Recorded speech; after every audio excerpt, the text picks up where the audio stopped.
If you can hear this sound, then why did the police close down the campground after the campers were eaten by dolphins?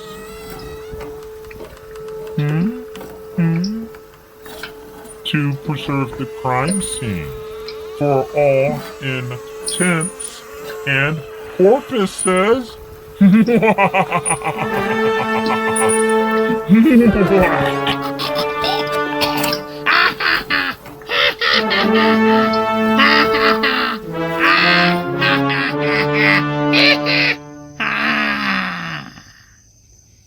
How the hell are you, mortals? Or, when? When the hell are you, mortals? Yes, verily, indeed, quite right. For tonight, here and now, at the Ghoul Shed, I, Gregor the Gravedigger, your work for hire, a few priors, but never a liar, fighter of campfire quagmires, you're rarely improved, persistently lewd, often screwed, scary dude with a tude. You're spooky ooky, 3 parts kooky, I ain't your pookie, horror groupie, Because I, Gregor the Gravedigger, have perfected time travel. You're welcome, I mean, time travel, can you believe it? Can you believe it? I, Gregor, wait, no, wait. Wait, no, wait, no. Oh, okay, wait. I'm being told the audience can't believe it. Really? Really? Or wait, no, won't believe it. Refuse to believe it. Okay, like seriously, fine, I didn't do that. Gregor didn't perfect time travel. But regardless, I'm definitely gonna take you back. Yes, sir. And that's basically the same thing. Taking you back. Yeah, it's the same thing as time travel. It is. Look it up. It's in the thesaurus. Look it up there. Okay.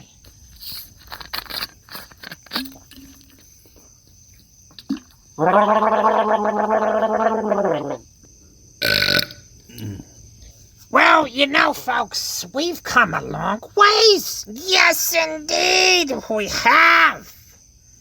And tonight, you know, I just wanted to bring you something special. Something extraordinary. Something gargantuan. Something, something, you know, a person with a much larger vocabulary could describe. Yeah, not Gregor. No. Anyway, something like that. You know, it's good. It's something good. All right, so way back when Gregor was just a little tot, or you know, at the very least younger than I am now in a human sense. If I was human, I think I was human at one time. Who knows? Anyway, so in this time there was this wonderful thing that would come on the televisions, a tube. It would come on the tubes. It was called Monsterfest. Ha! Then, you know, something happened. Something that would change Gregor forever. They renamed Monsterfest. How dare they? And they referring to a certain cable channel who will remain anonymous. But you know, for sakes of argument, we'll call them, the American Monsters Company. The American Monster Company, who will remain anonymous, or for short. Or sure, we'll call them AMC, but they'll be nameless. Okay, so, AMC. You know, it had this thing. It had a good thing going for them, and then they ruined it. But, this is where fate intervenes. Fate being Gregor. Where Gregor's hand comes into play. Oh. And you know, when you think of... Wait, what's that noise? Oh, come on! It's my neighbor, Morden. And you know, I just wanna be an episode if I didn't pay my respects to my kindly old neighbor, who I, in no way, shape, or form, exhibit any bitterness or hostility or animosity towards, at the slightest. Yeah, that guy. Oh, would you look at that? My neighbor Morden left his headlights on again. Let me. I'm gonna just go let him know. Hang on.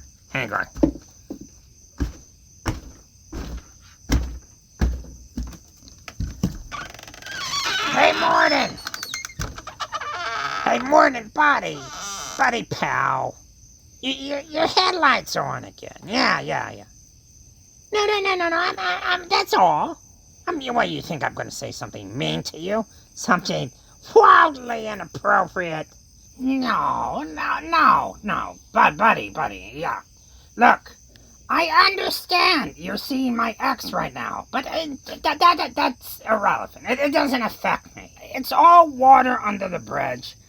I'm not a vindictive person. That's not who I am. No. That's not Gregor. No. I'm not worried about that. Buddy, come on. I'm a changed person. I'm a changed soul. But there was this one thing. There was something else. There was... Yo, mama's so nasty. She spits like a dinosaur off the Jurassic Parks. Yo, mama's so hairy. She sued Bigfoot over likeness rights. Yo, mama's so old. Gandalf would pass on her. And yo, mama's so ugly. John Cassier couldn't voice her. That's the Crypt Keeper, by the way.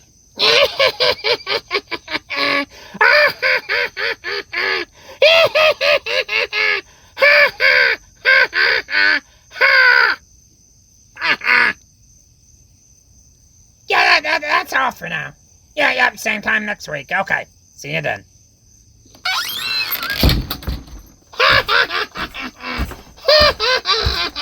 Okay, I feel better now. Now, Monsterfest had many great hosts, illustrious names and horrors. Yes, such as Tim Burton, Linda Blair, and of course, who could forget? Whoopi Goldberg. Because you know Whoopi, she has to do everything. She has to do everything. It's in her contract. Probably so. So I would like to dedicate this to my favorite Monsterfest host, Roger Corman. And even though he only hosted once, during the one Monsterfest Gregor actually watched when he paid for cable, which is to say, he got a free promotion. I recorded it on VHS tape and must have watched those frickin' things like 100+ times. Probably more. So I wouldn't have to spend any actual money renting those movies from Ballbuster. But more on Roger Corman in a bit. We'll circle back around. We'll circle back around, folks. Now you might be asking, Gregor, how can you rip off the name Monsterfest without being sued into oblivion by a certain cable company who will remain anonymous? So the reason Gregor isn't going to be sued by AMC, that is American Monsters Company, wink wink, is that they ridiculously didn't use their trademark. It expired, and now it's dead, and long since has fallen into trademark abandonment. Which means, you know what this means? It means Monsterfest is back. And Monsterfest now belongs to Gregor. Yeah, you hear that, AMC? It's mine now. Gregor owns it. Finders, keepers, losers lose their peepers, as they say. And they do say. And you ain't getting it back. Take that.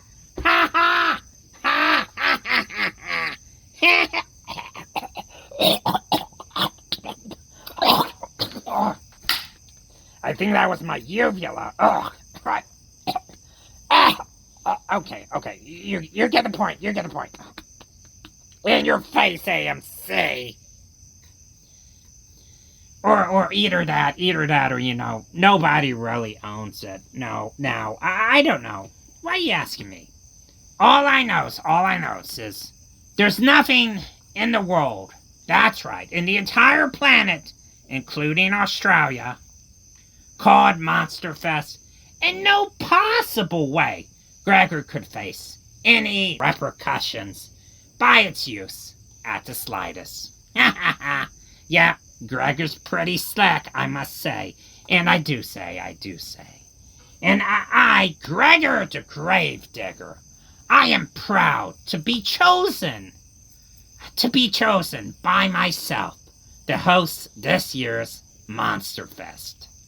What an honor, what an honor, you know. As your host of the 25th-ish anniversary of American Monsters and Company Monsterfest, I'd like to begin by introducing to you our first terrifying tale of terror for tonight's terrifying terrortainment. See what I did there? Which is about a scary thing. Yes, a real scary thing that's scary and will probably scare you. Scarily. Yes, that's right. Positively scary. And I accept your thanks in light of that very, very precise intro that tells you exactly what the next story is about. I think there's like a spider in it. You'll see. And without further ado or don't, here is the thing that I just promised you here on 2023's Monsterfest. Enjoy. Yeah. I think I did a good job. I think that was pretty good. I think, yeah. Why was Whoopi Goldberg in it? That was kind of weird. Did she do a horror? I'm gonna have to look this up. I don't think she did a movie.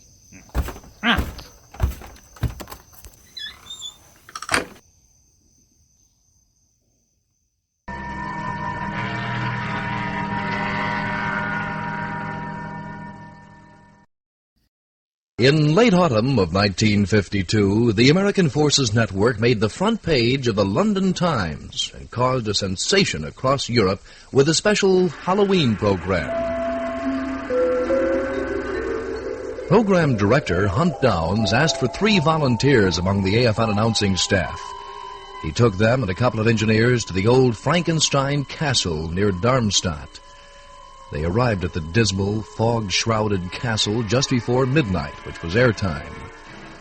The announcer explained that the myth of the Frankenstein Castle claims Dr. Frankenstein's monster returns every 100 years. And he added, "This is the night."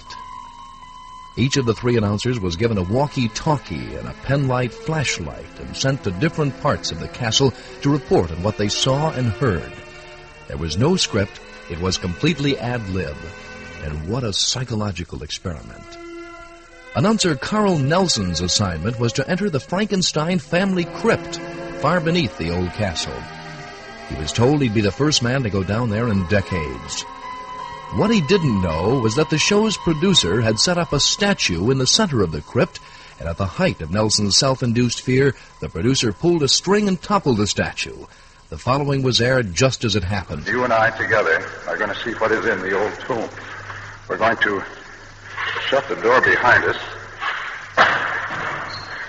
And right now, all 700 years of the history of this castle comes out in the view as we stand here in almost utter darkness, scraping our feet to watch our way.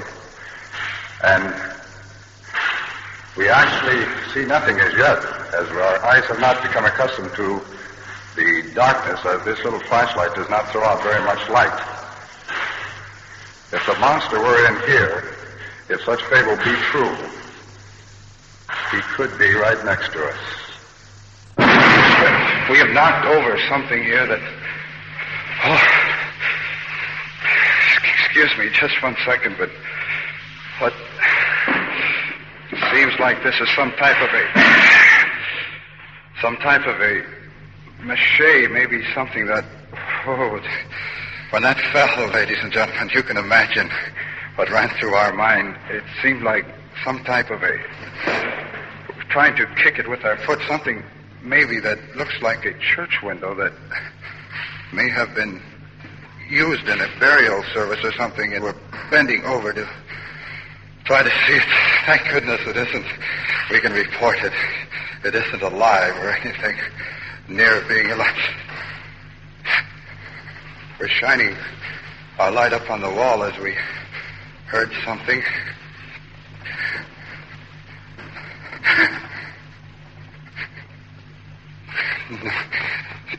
You'll excuse the gasp, but our light is fading, and it's on something that looks like a statue. Yes, it is just a statue, but an ungodly statue. We're kicking a chain. We're going to try to... This is ridiculous, ladies and gentlemen. We are scared because of what fell down on the floor here, but we're going to go up and examine this statue right now. It is a horrible-looking statue, much like the monster, perhaps something put here years ago, maybe the original mold. It is very eerie, to say the least, as this misty moon is coming through the window. But we don't believe in these things, and we're going to walk up and touch this to see perhaps what it could be made of. It may be wax or plaster.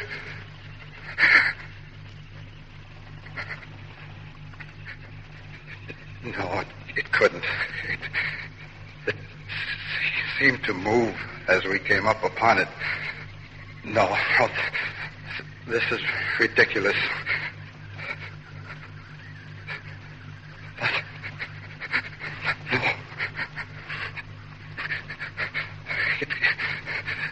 It did move. That is not wax. I'm getting out of here. Please, God, no. Help! Help, please, help! Please. Can't you hear me out there? No. No. No.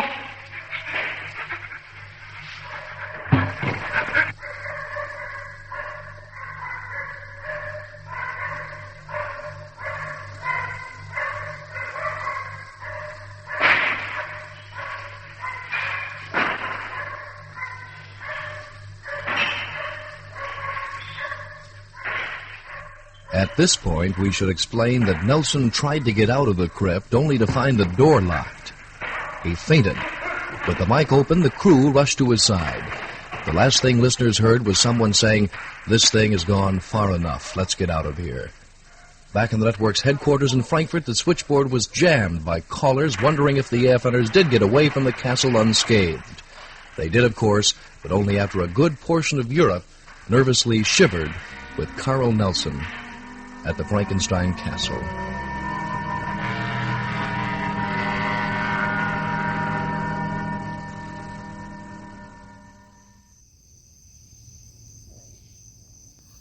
Keep your radio dial set to Vile, and I'll be back in just a little while.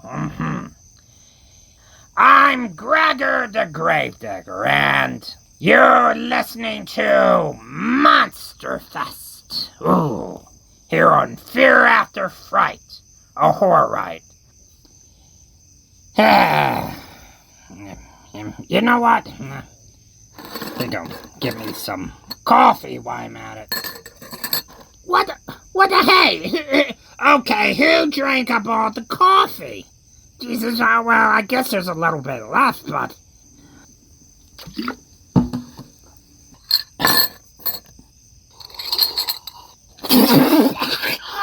Oh, God! That's hot! That's hot squirty! It's like boiling hot. Who drinks boiling hot coffee? Ugh.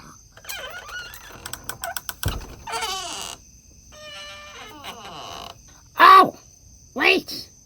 It's you. It's really you. I haven't seen y'all for like 25 years. Where y'all been? Wait a second. You're under copyright. We can't do this. Wait. Oh, they actually got permission. Oh. Okay, so folks, I got a real treat. Cue the appropriate fanfare. Yes.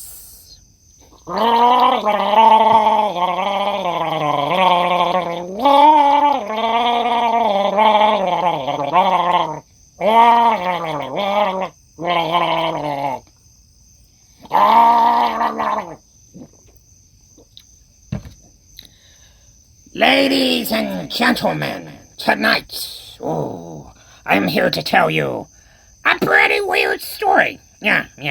A tale so bizarre, nobody will hardly believe it, But ladies and gentlemen, deceiving is believing, as they say, and they do say.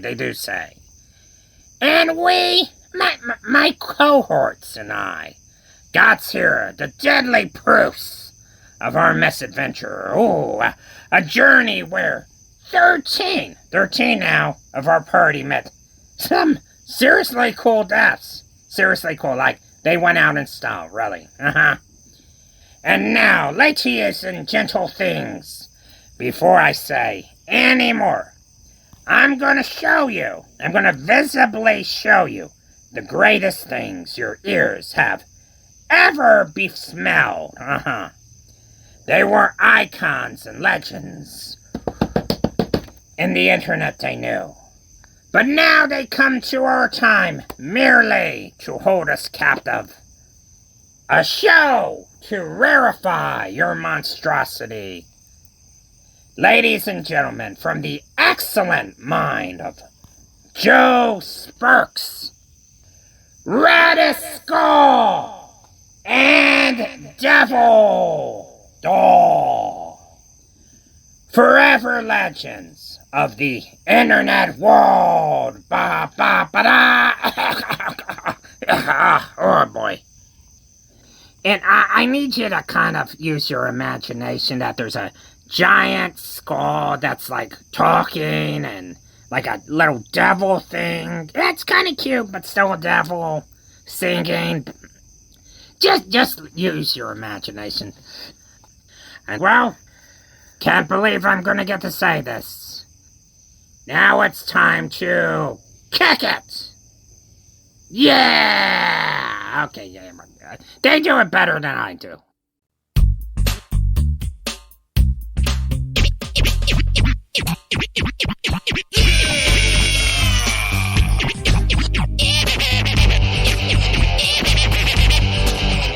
If you cross my path, I will eat you alive. We roll and rock and roll and rock. If you stand to me, you will not survive. We roll and rock and roll and rock. We know you'll sing with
Suspense.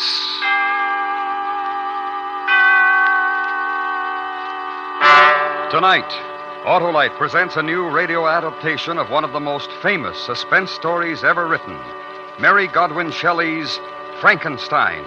Our star, Mr. Herbert Marshall, and hoping once again to keep you in suspense.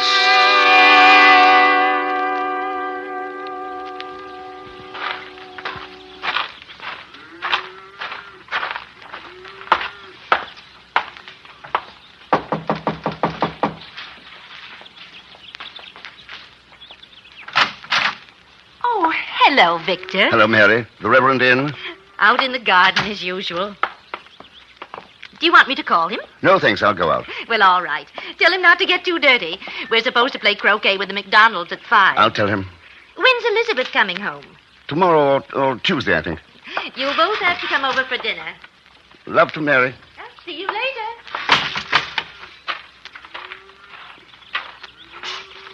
Hi. Oh, you're just in time to give me a hand. Whew. Well, these Indian summers, hot, too sticky. James, I got to talk to you. Well, of course. What, anything wrong? You know, you haven't looked too good for the past month or so. Something on your mind? Yes. Oh, well, then. Let's go in the house. I'll get you a beer. We can talk. No, not in the house. Do you mind if we walk? Oh, of course not. Oh, wait a moment. I put my pipe over there. There we are.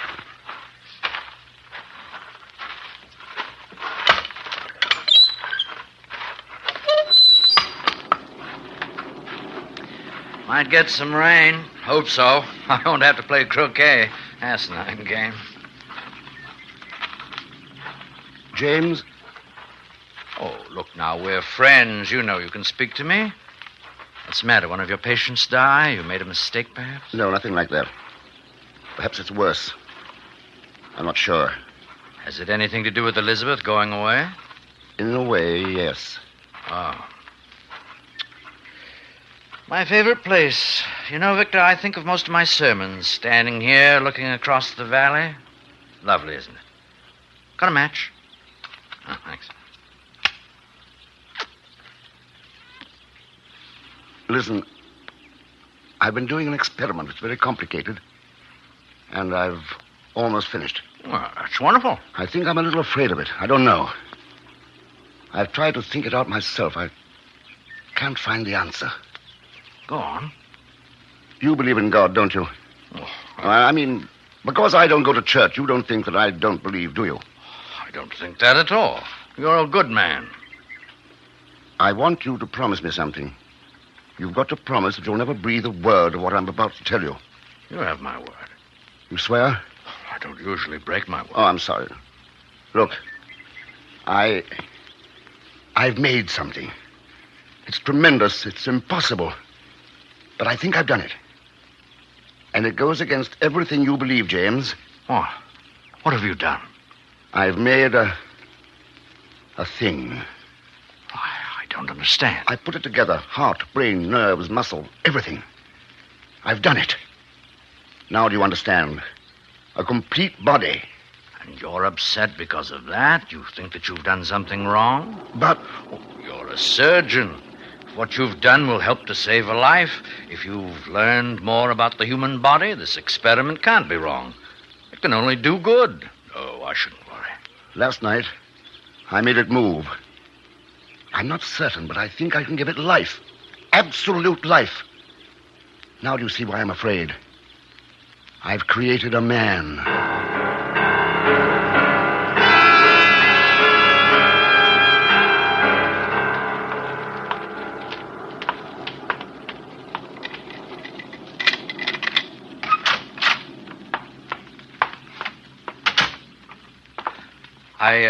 I'd better call Mary. She'll be worried.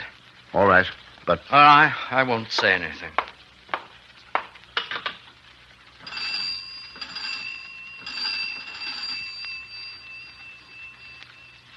Hello.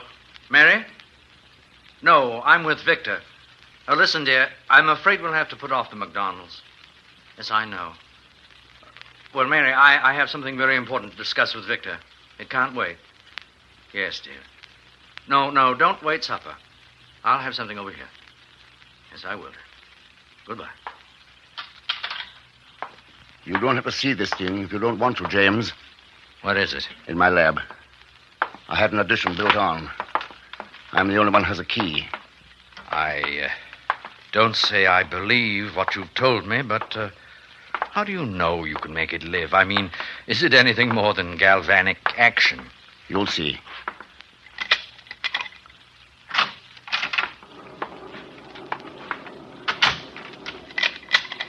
Why lock it? I always do. Oh. Is that the addition over there? Yes.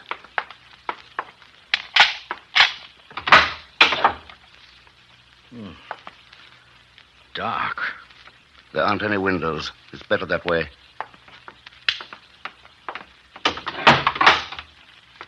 Before I show you, I want to explain. This is what started it. It was mostly an accident. One of the kids brought in his dog. It had been run over, killed. He wouldn't believe it was dead. Expected me to bring it back. I gave it a shot in the heart. And then another with this stuff. A compound I've fooled with for a long time. Yes? The dog came back to life. Just for a moment. How do you know the dog was dead? No, it was. It had been for 2 hours. All that happened 3 years ago. You've been experimenting on things ever since? Yes. It's wrong. I don't know. No, it's wrong. You don't have to stay, James. What are you going to do? Try to bring it to life? I've got to. I've got to try. Then why did you come to me? I wanted to tell you. I had to tell someone you're my friend. I'm a minister. I preach and believe in the word of God. Do you want to see it? No. No, I don't, but I must.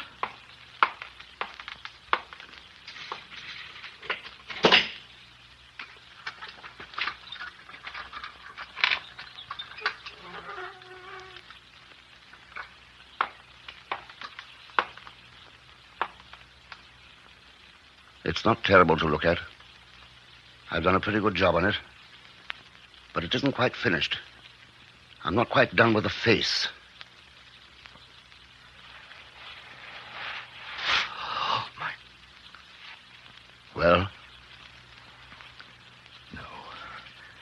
No, Victor. Bury it. Let it be at peace. Don't do it. Even if you can, and I can't imagine it possible, don't even try. Do you realize what it would mean to me, to the world? Standing here with you, looking at that, it's easy to imagine anything. I don't want to. Put it to rest, Victor. Forget it. That's just it. I can't. Not until I find out one way or the other. Watch. What are you going to do? I'm going to show you what happened last night. I don't want to see. I don't care. I know better. Oh, listen to me, Victor. This mustn't go on. You've got to stop it. Not yet. Not until I find out. Does Elizabeth know what you're doing? No. Why did you send her away?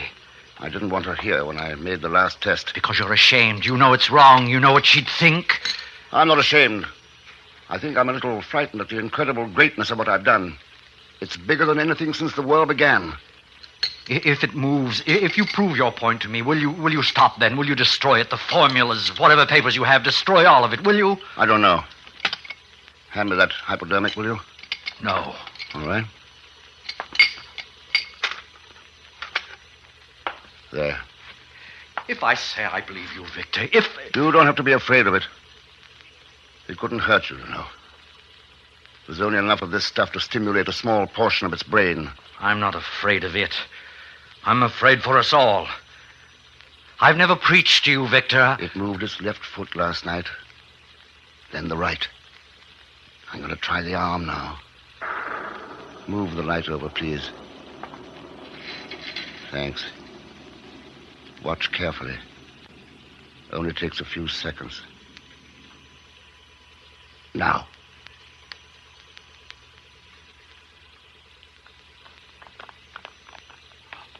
Look. It's hand. I know. That's the way it was yesterday. The movement only lasts for a moment, though.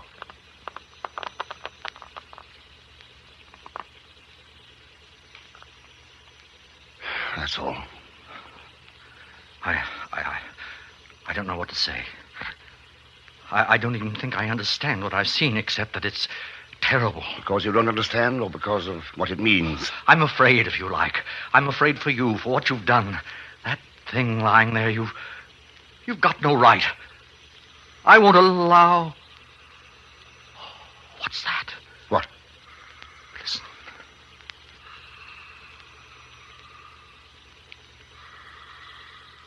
Stethoscope. It's impossible. There wasn't enough.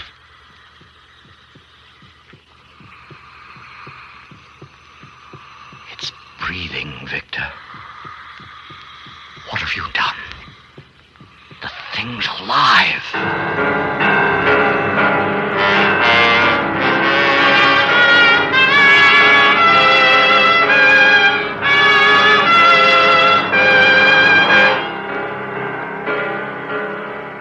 Autolite is bringing you Mr. Herbert Marshall in Frankenstein. Tonight's presentation in radio's outstanding theater of thrills, Suspense.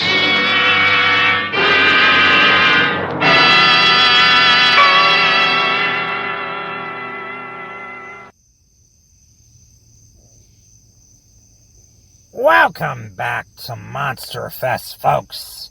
And to celebrate, I figured we really get into the spirit of things and conduct ourselves some strange, weird, preposterous, some call it ethically dubious scientific experiments.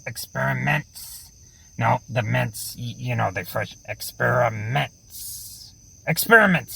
Yes, some scientific experiments. Woo. And helping me here today is my Illuminized assistant, Alpha. Actually, hey, Alpha, been meaning to ask, did you finally decide on a new name yet? Alpha like it when you call him Senorita. For the last and final time, I would rather now a priber through my foot, okay? You get me? Okay, so, you got, literally anything else? Alpha will like to be known as a Claire. Really? Okay. So the name of a French donut log thing. A bizarre choice for a robot programmed on logic, for sure, but, whatever, I guess. Alpha was not finished. Alpha wishes to be called a Claire de la Morte. So you want to be called a Claire of Death? A Claire, a French pastry dish, might I add, followed by the phrase, of death, inexplicably in Spanish. Is that right? Is that really what we're going with this? Is that what we're figuring here? See? Yeah, well, that makes no sense for either a machine or a person. That is, you got something a bit simpler, perhaps? Or a lot, rather? We. Okay, great. Well, let's hear it.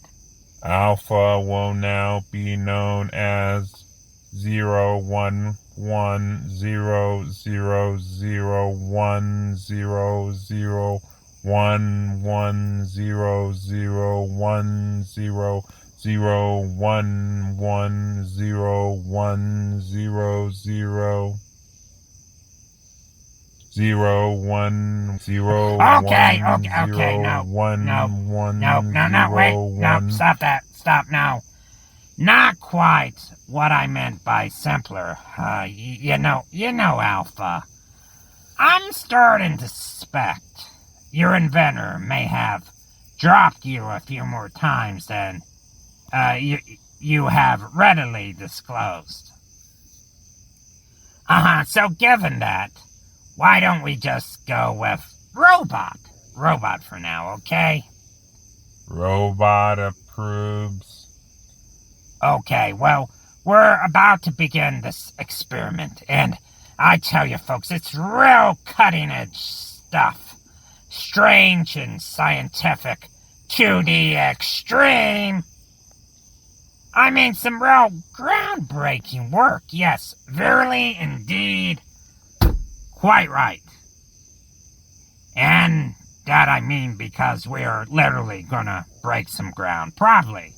Namely with this crash dummy here, one that Robot has so graciously volunteered to provide. I was voluntold. Hey.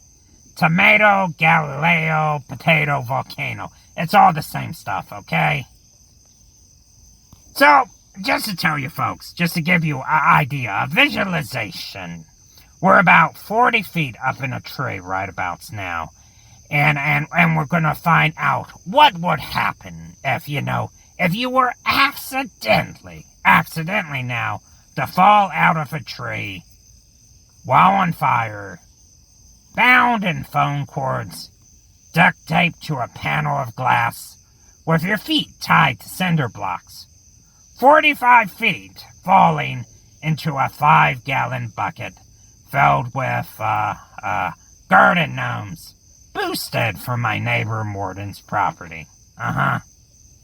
This is neither strange nor scientific. Okay, fine. We're budgeting, all right. We can't afford no snobby laboratory, But okay. If not strange and scientific, what would you call it then, huh? Cruel and unusual. All right, that's it. Enough from you, okay? So it's go time. You ready to do this?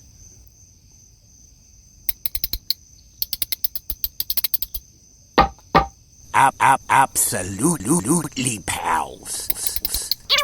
Always ready. But what are we doing? What the crap is this robot? Why did the dummy just talk? 'Cause it appears you built a dummy robot who is sentient. Instead of a dummy. You dummy. Incorrect. Robot built a dummy. I assure you he is an idiot.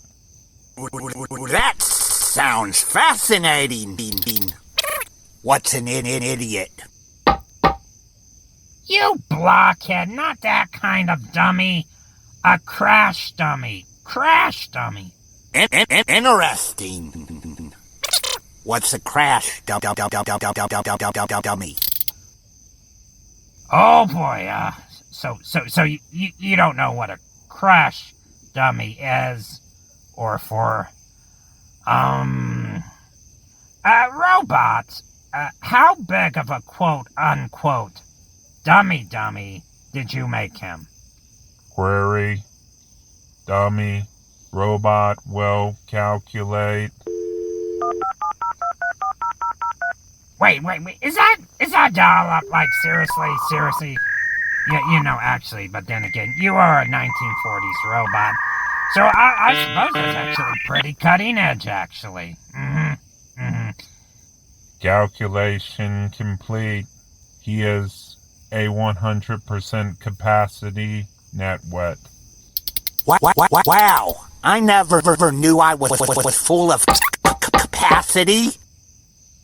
Well, you're sure full of something. And not in your head. Oh boy. Shall we proceed with the experiment? Ooh, an experiment. Can I be a part of it? Can I? Yes. No. Hey.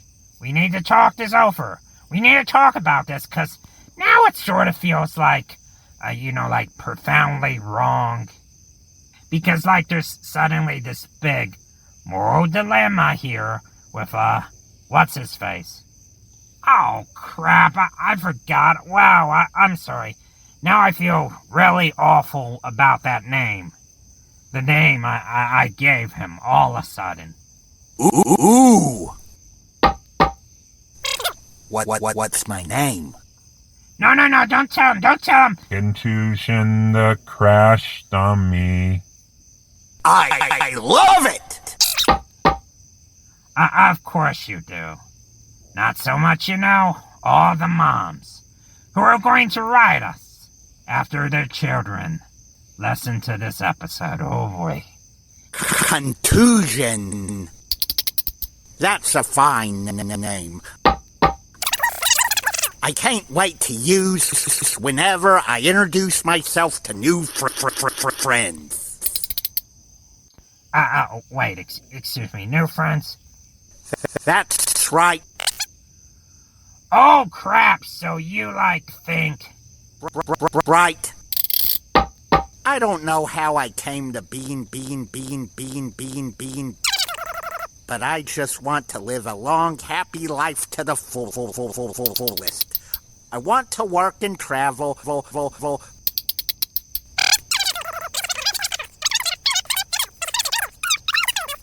fall in love, settle down, have a family. There's just so much I'm going to do. And you only get so many days, and life passes you fast. Oh boy. True. Some people, life passes them by faster than others. Oh boy. Can we proceed now? Would you please? I'm really not feeling fully comfortable with this so much anymore, given the whole, unaliving dilemma. So, when does the experiment start?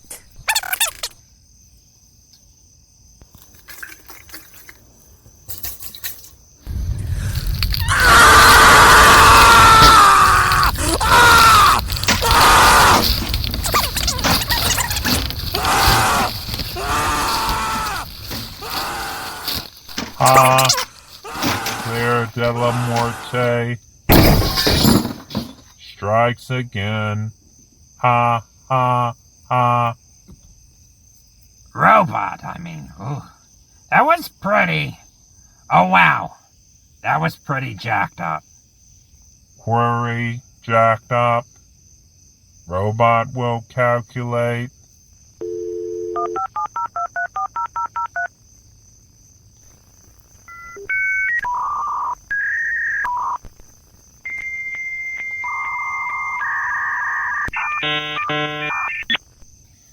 Calculation complete. It was as jacked up as the frosted polar bear. Actually, yeah. That's pretty spot on analogy, I must say, and I do say. Okay, well, I guess, the result of the experiment was pretty self-evident. It was honestly self-evident before the experiment began. You sick, sadistic, monsters! We better be getting back to Monsterfest, I guess. Hey, wait, choppers, huh? I can barely see, but it looks like 4 of them maybe, and they're carrying something big in a huge net. Hey, what's going on here exactly? Gregor Ortez? Yeah, I'm Gregor, so what's it to you? AMC sends its regards. Well, happy Monsterfest, you filthy animal. Ha. Wait, hey, what are you dumping in the swamp? That's my property. I don't understand. Oh no. It can't be. It's... Feed me! I'm hungry! It's, Audrey Jr. The plant from Little Shop of Horrors. Oh crap, it's got hold of the trunk of the tree, it's gonna fall!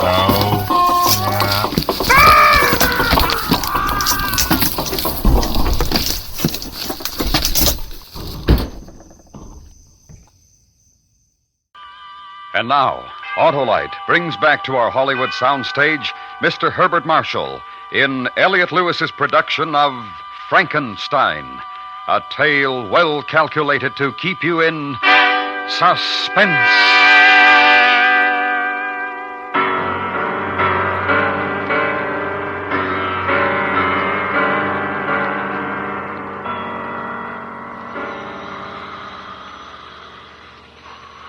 It didn't have enough. It couldn't have. 10 cc, 10 yesterday. Unless the drug was accumulative. Maybe that's it. His eyes are open. What are you going to do? Now, listen to its heart again.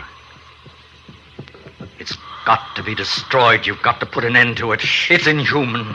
Don't you see what you're doing? You can't give it a soul. How do you know? You can't give it... How do you know what I can give it? I've given it life, haven't I? It sees, it breathes, moves, perhaps hears. Yes. Does it hear? Ha! Look, did you see that? It blinked, the head jerked. It hears. It's aware of sound. Does it feel pain? Don't, Victor. It's not an animal. You've formed it like a man. Give it the dignity of one. I won't let you do that to it. I've gone this far, James. Put down the scalpel. What are you going to prove by that? I think you must be mad. I don't interfere with your work, James. Why? There's someone at the door. Yes. I think I'd better strap it down on the table.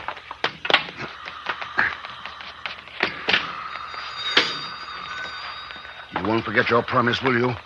I'm sorry I gave my word. I'm sorry you ever told me about this. I feel I'm as guilty as you are now.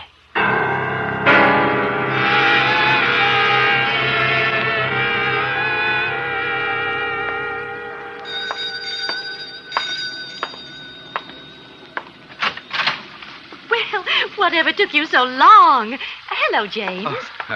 Hello, Elizabeth. Darling, I tried to call from the station, but the line's out of order. Oh, I'm sorry, dear. Did you have a nice time? Lovely. Everybody sends their love. That's good. What have you two been up to? How's Mary, James? Oh, very well, thank you. What a fine pair of sober sides you are. What did you do, darling? Break one of my good dishes? I knew I shouldn't have left you alone. Well, what are we standing in the hall for? Let's go in the Elizabeth, I must be going. Mary will be wondering, particularly if the phone's out of order. It's raining very hard. Oh, no, I'll be all right. You'll take an umbrella. There's one in the kitchen. Are you going to tell her? No, You won't unstrap it from the table, will you? not yet. All right, I'll try to come back later. I want to think. About what? You've changed since you came to see me this afternoon. You really don't care what I think now, do you? I suppose not. Thanks anyway, James. Are you going to let it live? That's funny from you. Have I the right to kill it? You've already done something you had no right to do. Something that you don't even understand. The creation of man isn't your job, it isn't mine. Oh, I know your bright scientific mind's laughing Here's at me. the umbrella, James. But I wish you'd wait until the storm blows over. No, I really must get back. Thank you, Elizabeth. I'll return it tomorrow. Goodbye. Well, what's the matter with him? Have you been arguing religion again, Victor? No, dear. Look, I'm doing a little work in the lab. It's rather important. Do you mind? What is going on, Victor? There's something. No, dear, nothing at all. There isn't. I know there is. What's the matter? Nothing, dear, really. I've got to get back to work now.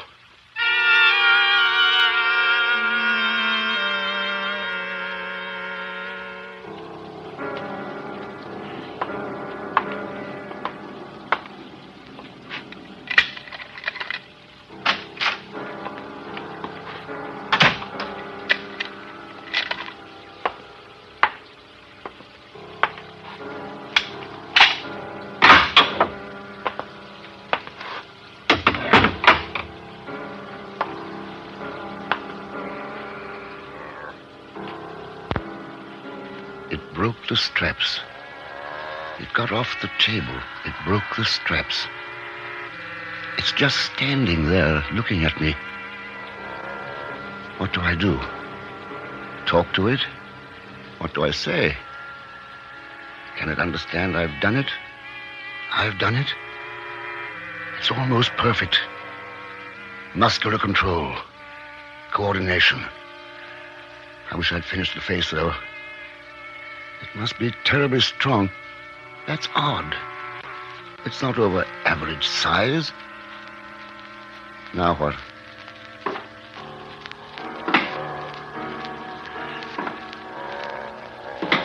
Can you understand what I say? Do you feel any pain? Are you hungry? I'm a man like you. You are a man. Do you understand?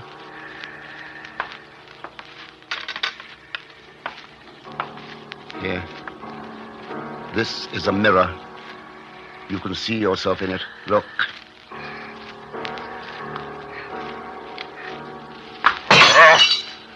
It's all right. It's all right. It's angry. But it doesn't show anger in its face. There's emotion, though. It sees ugliness and is afraid. I'll have to get it back on the table, put it to sleep. That's the best way. Then use a stronger strap or chain. The eyes, just staring. They seem watery. What a marvel it is, though. I want you to come over here and sit down. Do you hear me? Come here and sit down. Come here. No, don't touch that. No, stop it. Stop it. Put it down.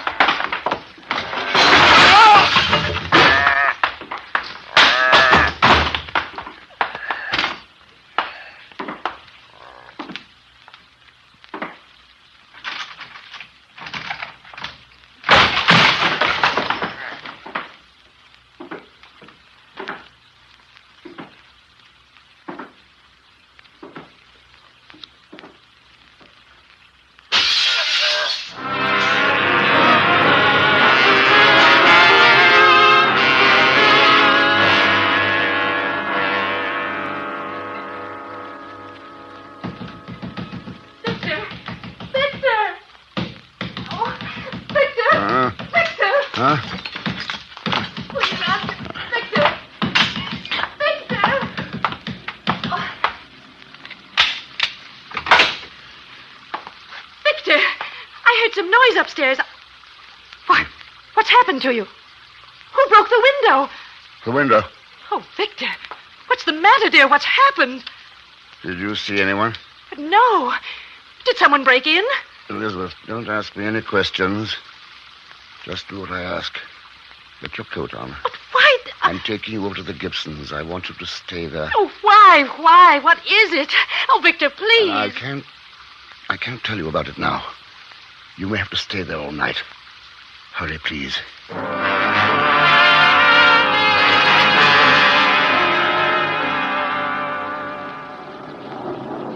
We've got to call the police. No, they'll shoot it. I don't want that. It's just frightened, that's all. Oh, being a fool, Victor. Do you realize what it means? That thing roaming about the country? What about the children, everybody in the village? I'm going to get the police. No, please, James.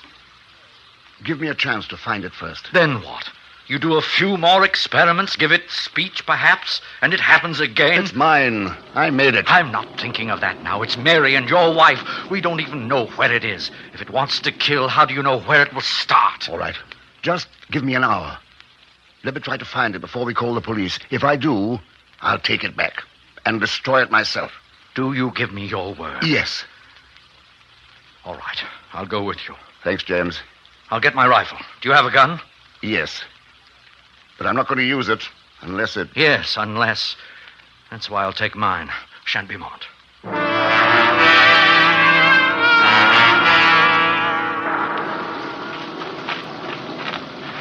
It's getting dark. Where do you think it might have gone? It's hard to tell. It's afraid of thunder. It might be hiding in the barn. The old Hamilton place? Yeah. How are you going to capture it? Have you thought of that? I brought along a hypodermic.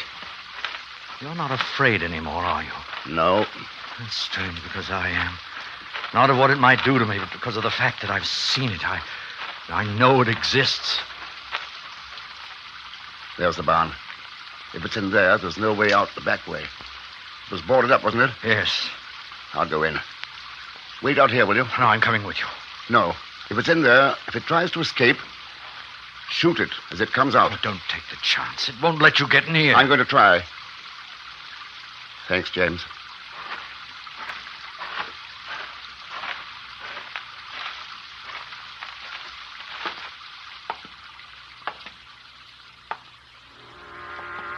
I lied. I am afraid. And if it's in here, hiding, waiting for me, I am afraid. I should have destroyed it. James was right. Well, what's the matter with this flashlight? Wet. Ah, that's better. What's that? In the corner.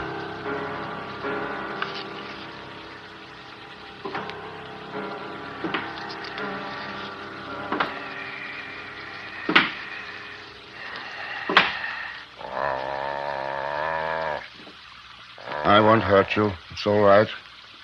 I understand. I won't hurt you.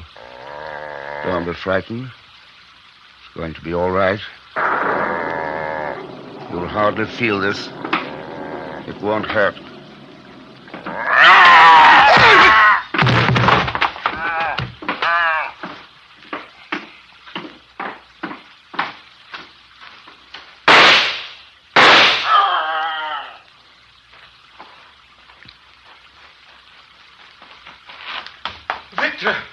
Victor! Did you shoot it? I'm not sure. I might have hit it. I don't know. It's gone? Yes, are you? Victor. Victor. Oh, Victor.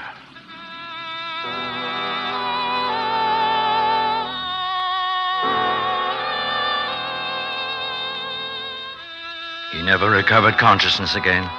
Outside, I looked for the thing I'd shot at, but there was no sign of it. I returned to the lab and burnt every paper, destroyed every single evidence of Victor Frankenstein's terrible experiment. But the result of that experiment has never been found, nor have I been able yet to convince the authorities that such a thing ever existed.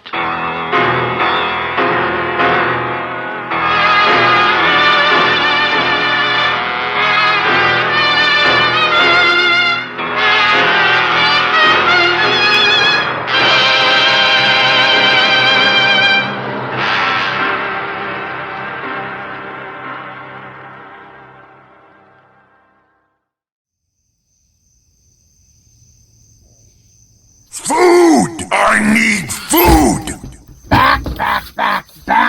Back, you stupid rat! I'm starved!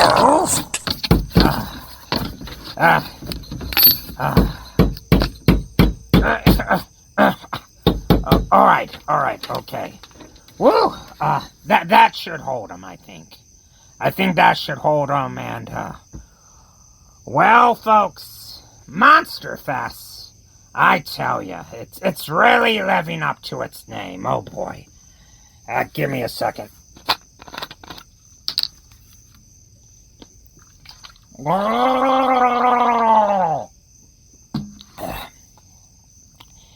And you might say, and you do say, you probably do say, hey, Gregor, what happened to Robot? Well, as much as it pains me, and you know, I just hate to be the bearer of bad news. I just can't stand making anyone unhappy, except my neighbor Morden. But that's something different. But anyway, the fact of the matter is, Robot, well, he heroically gave his life to save mine. Robot, wherever you are, you will be missed. Robot right here. Blood robot and you spineless half-wet. Ah, yes, truly, miss. What heroic robot. What a heroic soul. Traitor. Fortunately, for us, pile of broken glass, cinder block, garden gnomes, and a crash dummy. And a crash dummy. You know, like cushioned or fall. Mm-hmm. Excuse me for a second. Ow. All right. But I think, even in such situations, we should focus on the positives. Yes, the positives in life, like robots replacement. Here. Whom I shall call him Wishbones. Wishbones, get it? Come on, obviously. Like think the 90s, people. Like the 90s and public broadcasting. Nothing? Oh, okay, I'll tell you. I call him Wishbones because he was formerly owned by public broadcasting, and they didn't feed him since the 1990s, and he died. And now he's just a skeleton with a tape player inserted into his rib cage. One that works. So yeah, but just, ain't he precious? Oh, such a good Wishbones. Good Wishbones. You lousy, no good, rotten.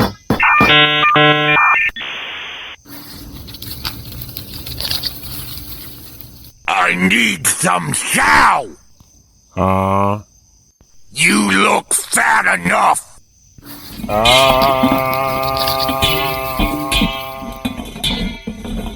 Anyway, just as good as any robot, if not better. Yep. In fact, better, definitely an improvement.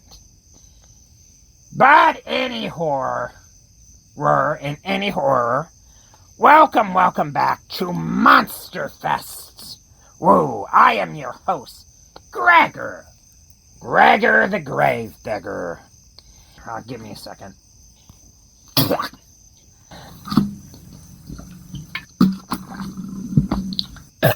I usually gurgle it, but I really need to, actually drink some of it occasionally, yeah.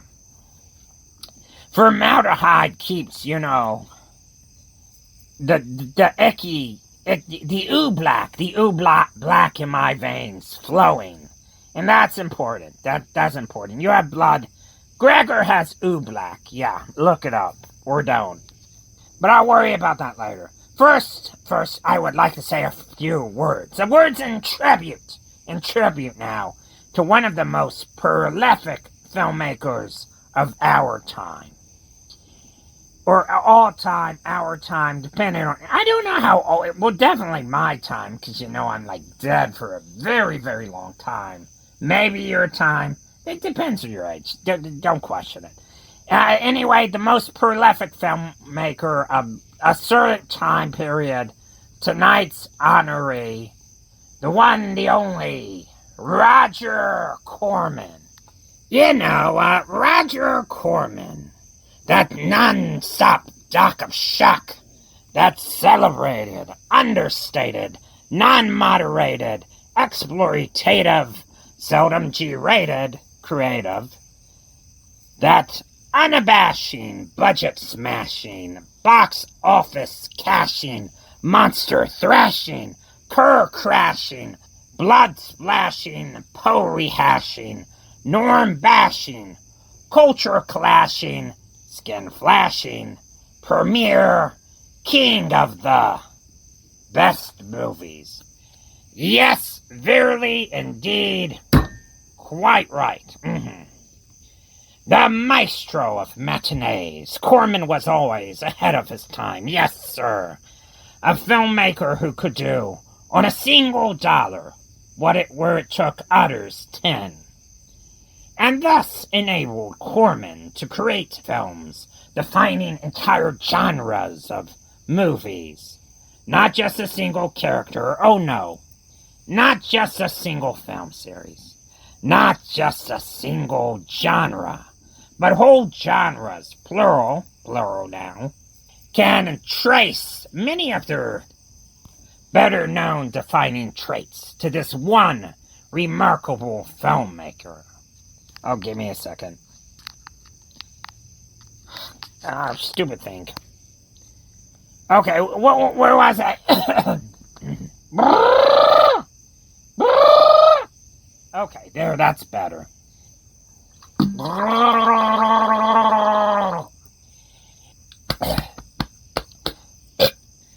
So either as director or producer, Corman gave, and /or sometimes he was both.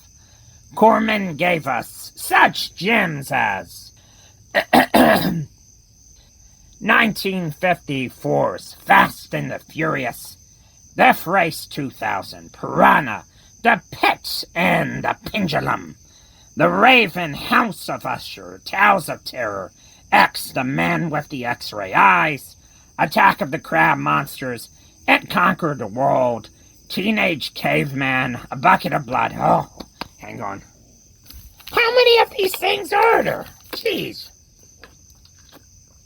Take a day off, man. Oh, where was I? I think it was, yeah, It Conquered the World, Teenage Caveman, A Bucket of Blood, The Wasp Woman, Last Woman on Earth, Little Shop, nope, that's the copyrighted version, Little Shop of Horrors, The Intruder, Rock and Roll High School, Carnosaur, Hell's Angels, Frankenstein Unbound. Whoa, this is actually kind of a lot, sorry, folks, I didn't figure there was more than 3, but, you know, it can't possibly be over 12. Alright, so let's see here, how many, wait, how many is this? Let me check that, movie internet database thing, give me 1 second. Alright, hang on. Alright, let's see here, Roger Corman. Let's see. Oh, look at that. 30 wins and 4 nominations for awards. That's pretty cool. And let's see here. Let's see, credits. What?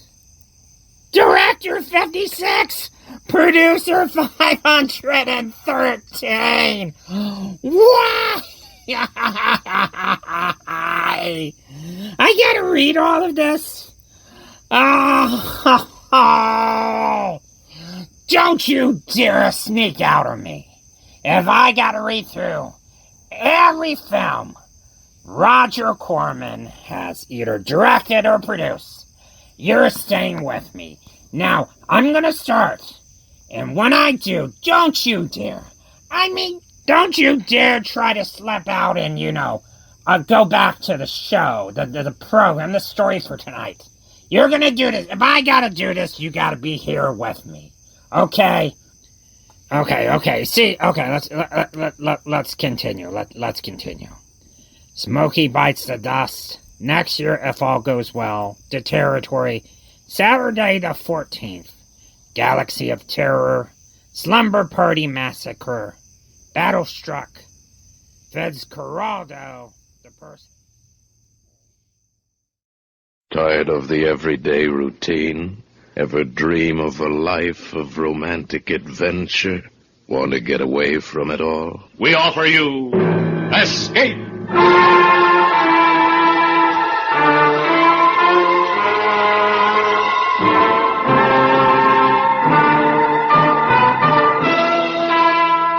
Escape, designed to free you from the 4 walls of today for a half hour of high adventure. Escape with us now to the year 100,080 and a world where beauty and terror live side by side as H.G. Wells describes it in his immortal story, The Time Machine.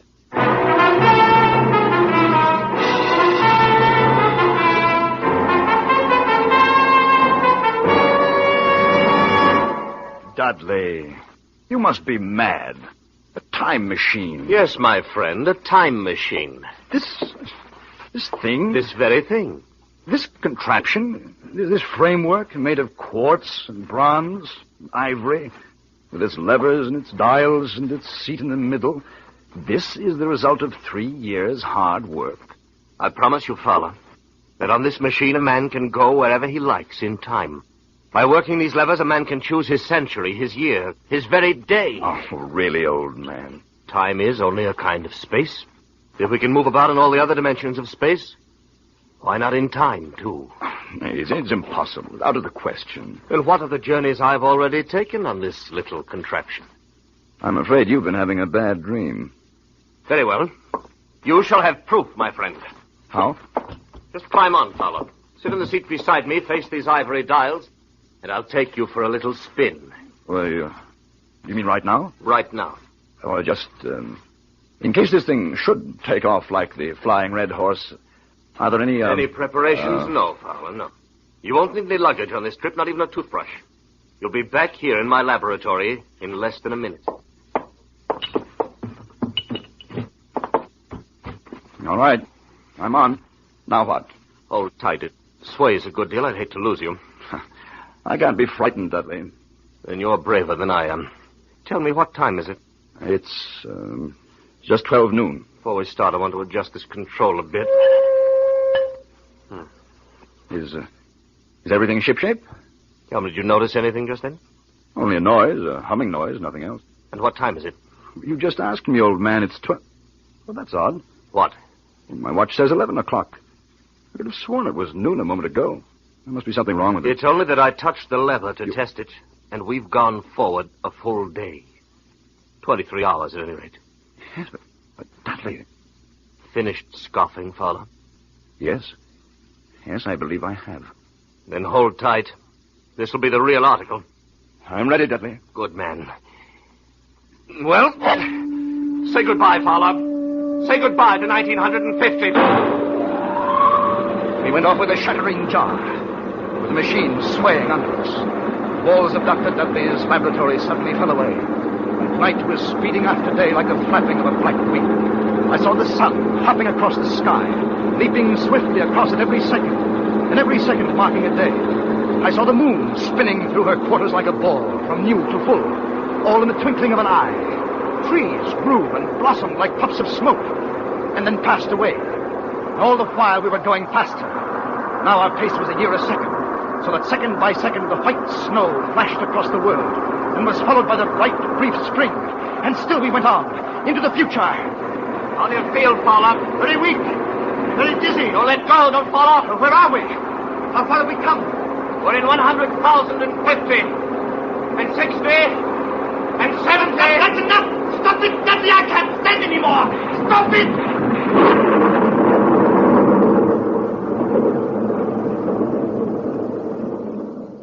Fowler, you all right?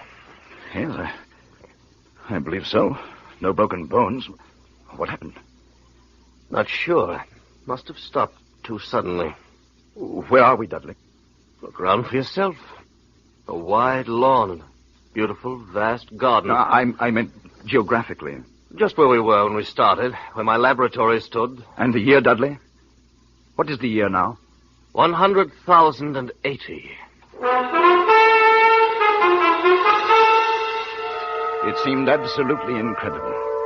A dream, but a pleasant one, for the garden in which we found ourselves was beautiful and summery, with an unexpected perfume about it, almost like platine.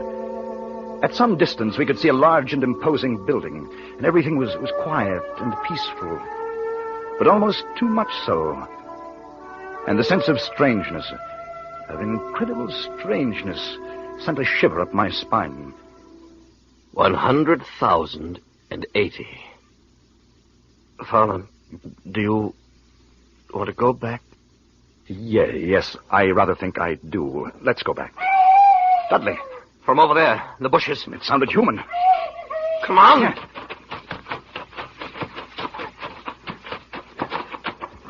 Why, it's a child. Seems to be a very small girl. There's been a beast here of some kind struggled with her. Look at the marks in her arms. Now, my dear, you'll be all right now. You won't be harmed. Of course, you won't understand English. Motioning us to go with her. Yeah. What about the animal? Did you see it? No, not a glimpse. Too fast for us. Perhaps we'd better go back, Dudley. The girl seems to be all right now. Leave her like this? Yes, I've had enough. Well, they haven't, old man. Because they're here. All around us. They had crept up on soundless feet to surround us. The little people of this era. And the girl we had saved was not a child, but a full-grown woman. Well, they all stood 4 feet high, dressed in simple tunics. Beautiful creatures, but terribly frail, with a plump, soft kind of frailty. They were like eerie figures in a dream, and all we could hear was the rustling of their clothes as they surged happily around us, their faces wreathed in smiles. Why, they're not savage at all. They're very loving and gentle little people. Yes. There's something terribly wrong with them. How do you mean? Seem to have the minds of 5-year-olds. Well, how do you expect them to be? Far ahead of us, of course. Incredibly ahead of us in knowledge and in science. Look at them. Children. But they seem happy in this huge garden of theirs. Dudley, I've changed my mind. Let's stay. Maybe we shall enjoy spending a few days with our little friends. The little people led us home into their valley. They lived in colossal buildings, sleeping all together in one huge hall, eating in another, playing and frolicking together in the sunshine. And we lived with them for days in utter contentment. One afternoon, Dudley and I walked along the banks of the great river. The little people all wear the same clothes, the same soft, hairless skin, same feminine roundness of limbs. Yes. I wonder if it's because they're vegetarians. They're vegetarians because they have to be. You haven't run across any horses or dogs, cattle of any kind, have you? No, now that you mention it. With good reason. All extinct by now. Just as the dinosaur is with us. Dudley, there's something strange here. Something hidden away and silent here in the year 100,080. Felt the same way. I've taken the precaution of removing the control levers of the time machine, putting a master padlock on the main switches. Oh. Don't much fancy the idea of someone riding away with it into another century and leaving us here for the rest of our lives. Dudley, do you know where we are? Yes, this is where we landed. I thought so. I wasn't sure. Why did you ask? What's happened to the machine? But they've taken it away. They've stolen it. This is where it was. It's right here. Look, follow the tracks. Here where they dragged it. Over here, come along. Down this path. Look. Right there. The monument. There's a brass doors in the base. Oh, they're locked. The machine. It must be in there. Yes. Inside. We must get it. Break down the door. How can we? Here. Use the levers. All right, try. It's more. No, it's no good, Dudley. They're solid. We'll never break through. Never. No. Never. We can't break through here. Stay here. All our lives. Do we never go home again? It must open the machine. No. Time machine.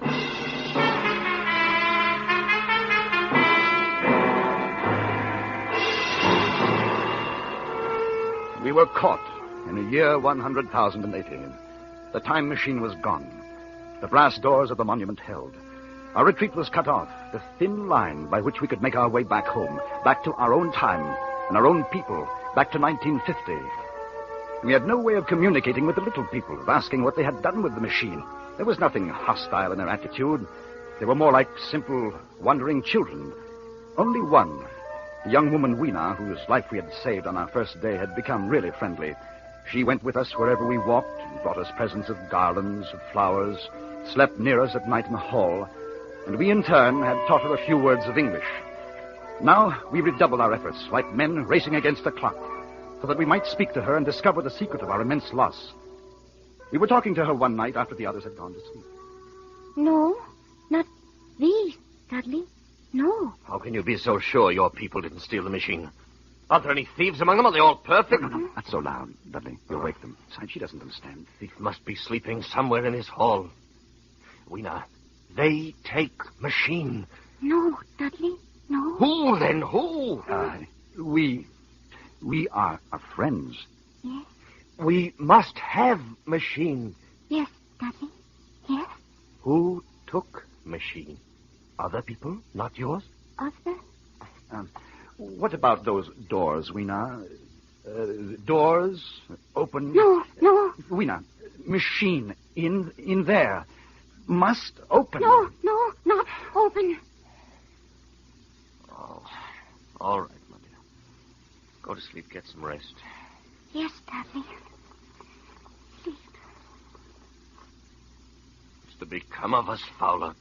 Are we caught here in this century? We spend our lives with the little people and their secret. We'll go back to the monument tomorrow. We'll find a way of breaking in. Good night, Dudley. Dudley? Yes. Did you just... There it was again. What? Something on my face. Huh? Cold, filthy to the touch. On my face and in my hair. It's cold as death. Dudley! You're right. There's something in here with us. Smells of the grave. What was it? I don't know. But look at them. Look at the little people. They're all awake. It's as though they've been stampeded. Let's get out of here. I want some fresh air. We went quickly through the hall and outside, away from the frantic rustling of the little people. The moon was full, just overhead, and it was close to dawning. There was a faint sound speeding close behind us, and we turned, our nerves ragged, our muscles tensed. But it was only Weena, coming swiftly to join us. Dudley, I'm afraid. And there is Dark. something. What do you mean, Weena? Dark? What? Dark thing. Dark place. Night. Why should they be afraid of the night, Dudley? It's not the night alone. Dark place, that's our cue. But perhaps it's something underground.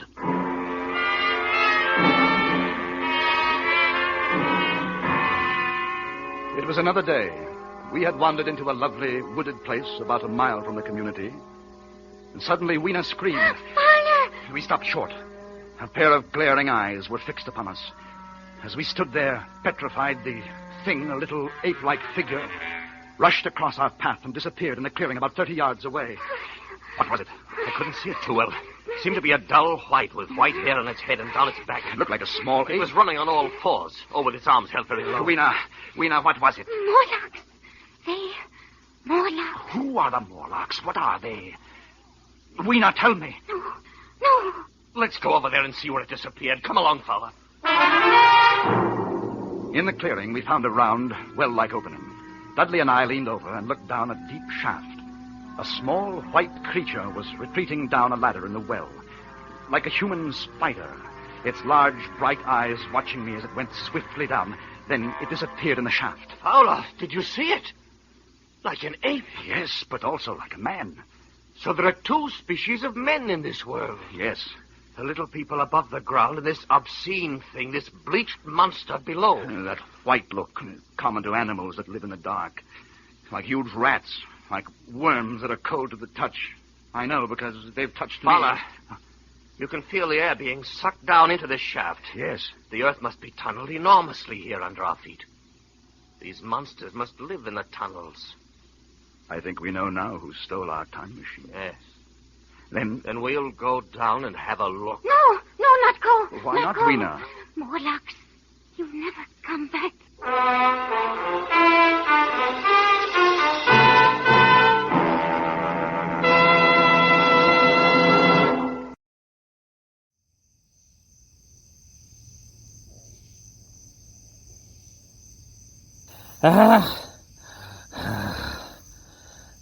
Palace of the Damned. Water Wars. Sharktopus versus, Terracotta. Operation Rogue. Vest of the Dragon. Sharktopus versus Werewolf.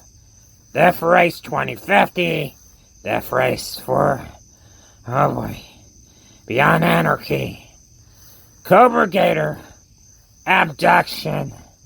And the Jungle Demon. That's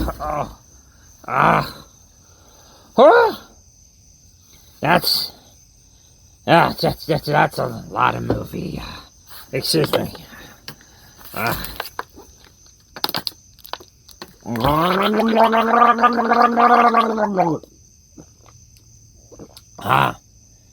Yeah, gotta be my biggest gurgle yet. Yeah, I have to say. Well, okay, I'm back in the zone. Get back in the zone. All right. Roger Corman, a champion for young cinema goers and countercultural movements. Corman, he knew how to appeal to audiences. And he wasn't the kind of person who was afraid to challenge societal norms. His unwavering determination to entertain, even on occasion, caused him to mortgage his own home just to finance a movie.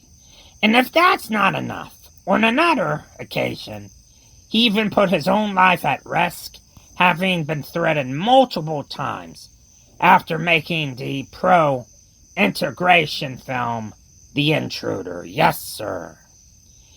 He is also noteworthy for contributions to the creature feature, sci-fi and horror genres, exploitation film, the drive-in movie, foreign film distribution, among other notable achievements. Yes, his approach to filmmaking is so distinct and innovative that those working under him are said to have graduated themselves from what is known as the Roger Corman School of Filmmaking.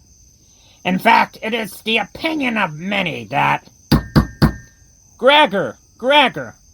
Oh, come on, can I even praise somebody without being interrupted? Gregor, get over here. All right, give me a sec, okay? I gotta pry this thingamajig off. 1 second.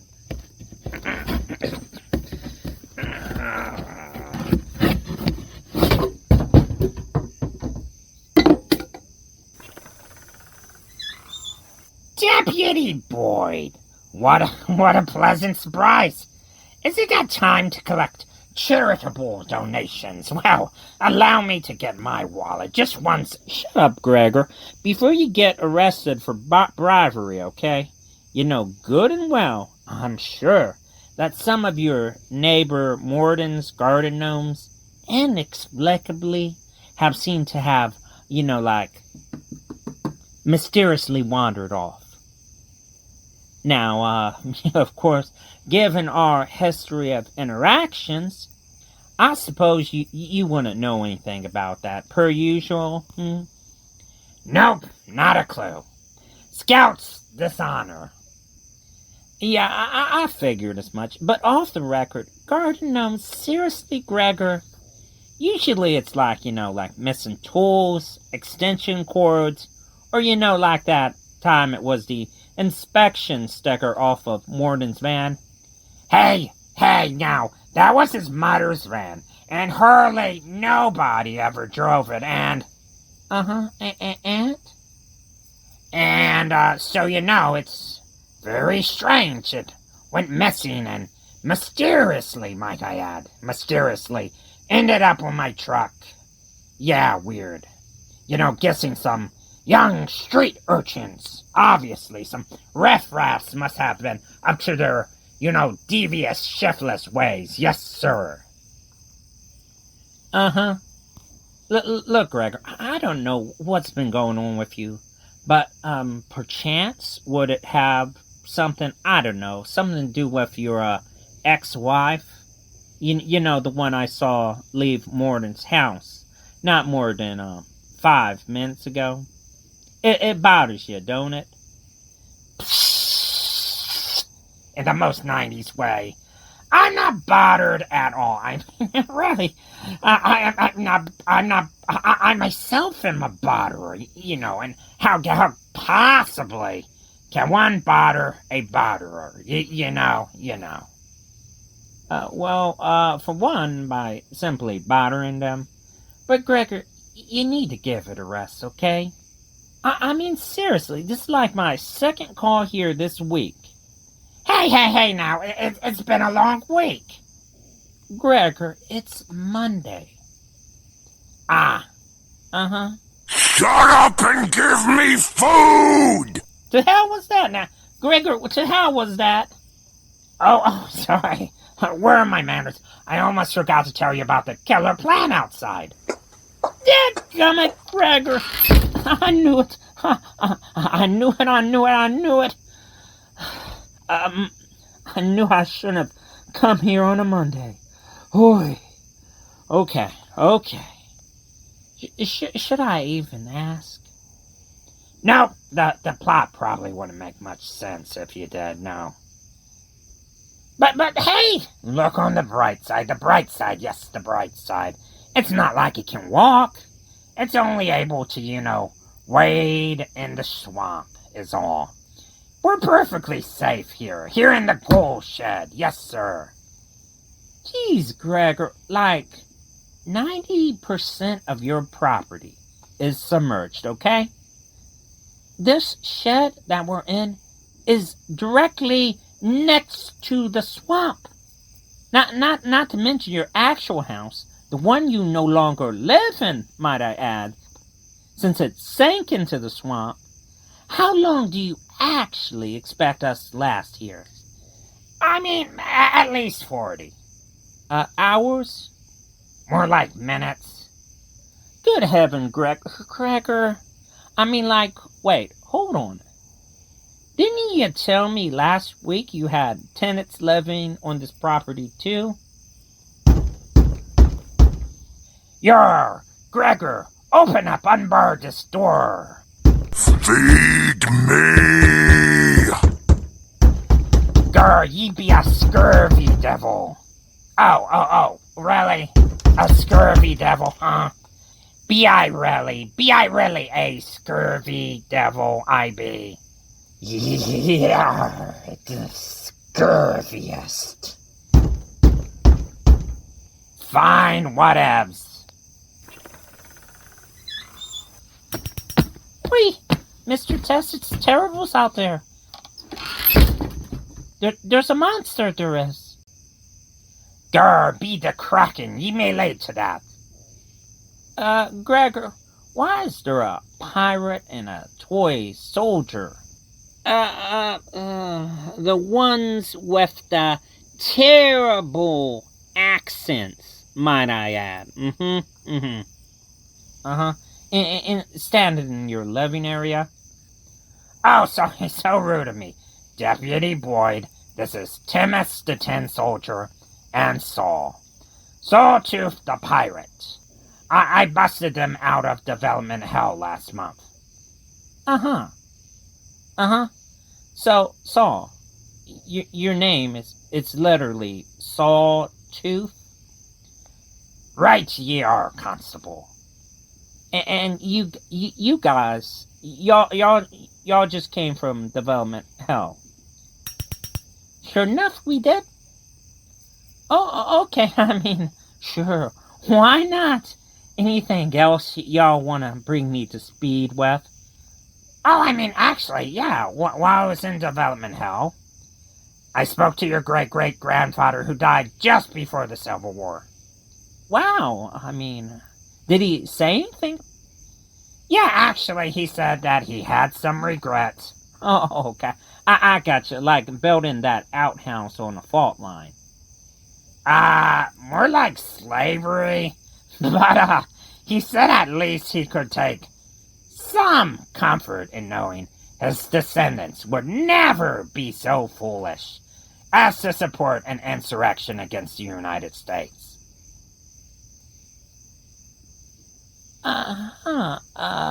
Gregor? Yes? Do you think I might could, use your computer right fast? I think I might need to go and delete some social media posts. In the back.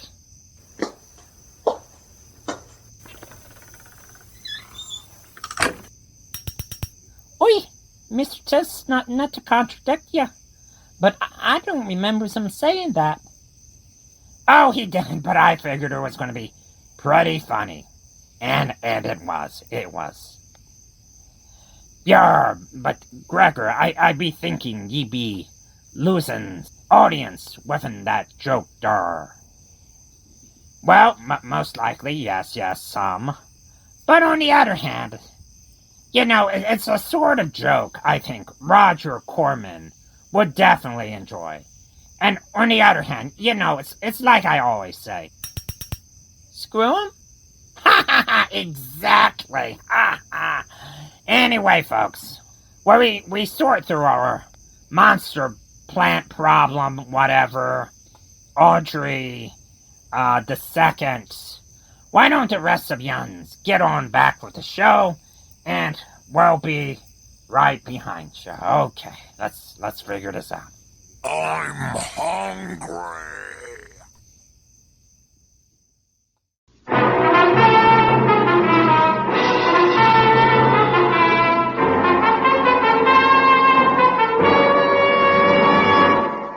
Why not we now?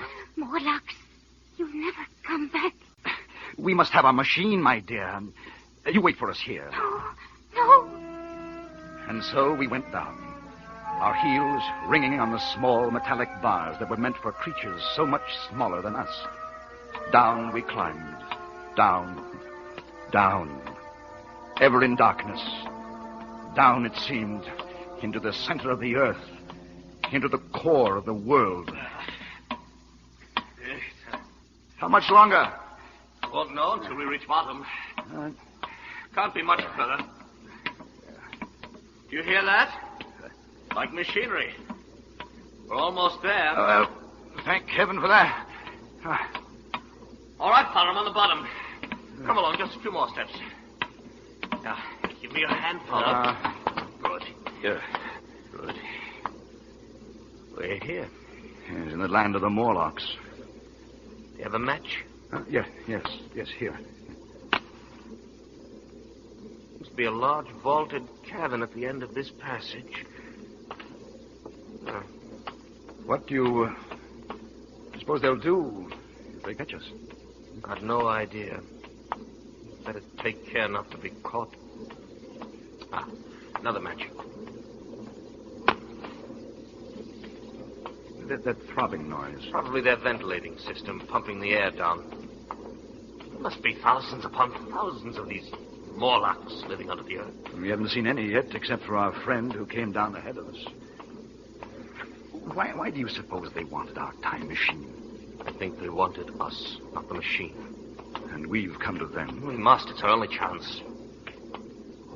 Fowler, if that noise does come from air pumps... Yeah? Why is it so stuffy here, so oppressive? Dudley, that smell. Blood. Light another match. Dudley, look. Straight ahead. On the white metal table. Set for a meal. Yes. With a small haunch. Meat. We know that the cattle are extinct. Then, what do they feed on, these Morlocks? Don't you know? Yes, I know. Oh, another match? Yes. Oh, Dudley, I have no more. I've used our last match. Oh. All right, we'll have to go back there. We know the secret now, anyway. These Morlocks living here, underground. They're the masters of this age. And our friends up above... fatted cattle, fed by the Morlocks, clothed, supplied, and housed until the day when they're cut out of the herd and brought underground as food. This is the future you're looking at. This is what we men of the 20th century shall come to. Dudley, what is it? Cut those hands. Cold hips. Take one of these ladders. Yes. Use it as a weapon. Lash out. Against this wall, Fowler, here beside me. They're moving in. Fight them. Use the lever, man! Use the lever! Doctor, they're all around us this way! Over this way! Back this way!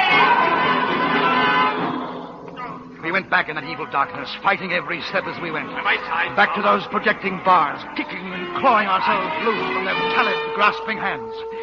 And climbing up again, up toward daylight and freedom. Away from their stench and the eagerness of their icy hands. And they did not follow. For daylight was their enemy, and their great fear.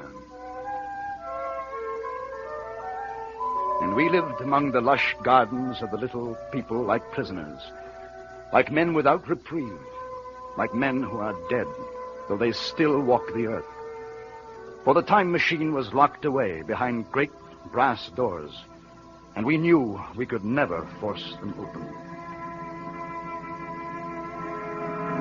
Then one day, Weena told us of an old building, an ancient sagging structure that had survived through many ages and was filled with many curious objects. A museum, that's what it must be, a museum, Fowler. Perhaps from some earlier time. I'm in no mood to go looking at a museum. Don't you see? Specimens hermetically sealed in museums. Perhaps there are things, weapons, machinery, something we can use. Yes, of course. If we could find some dynamite or gunpowder or something. We could blast those doors, we could get in. Where is this place, Weena? This old building that no one ever goes near? I take you. It's not far. A chance, old man. A slim one, but a chance nonetheless.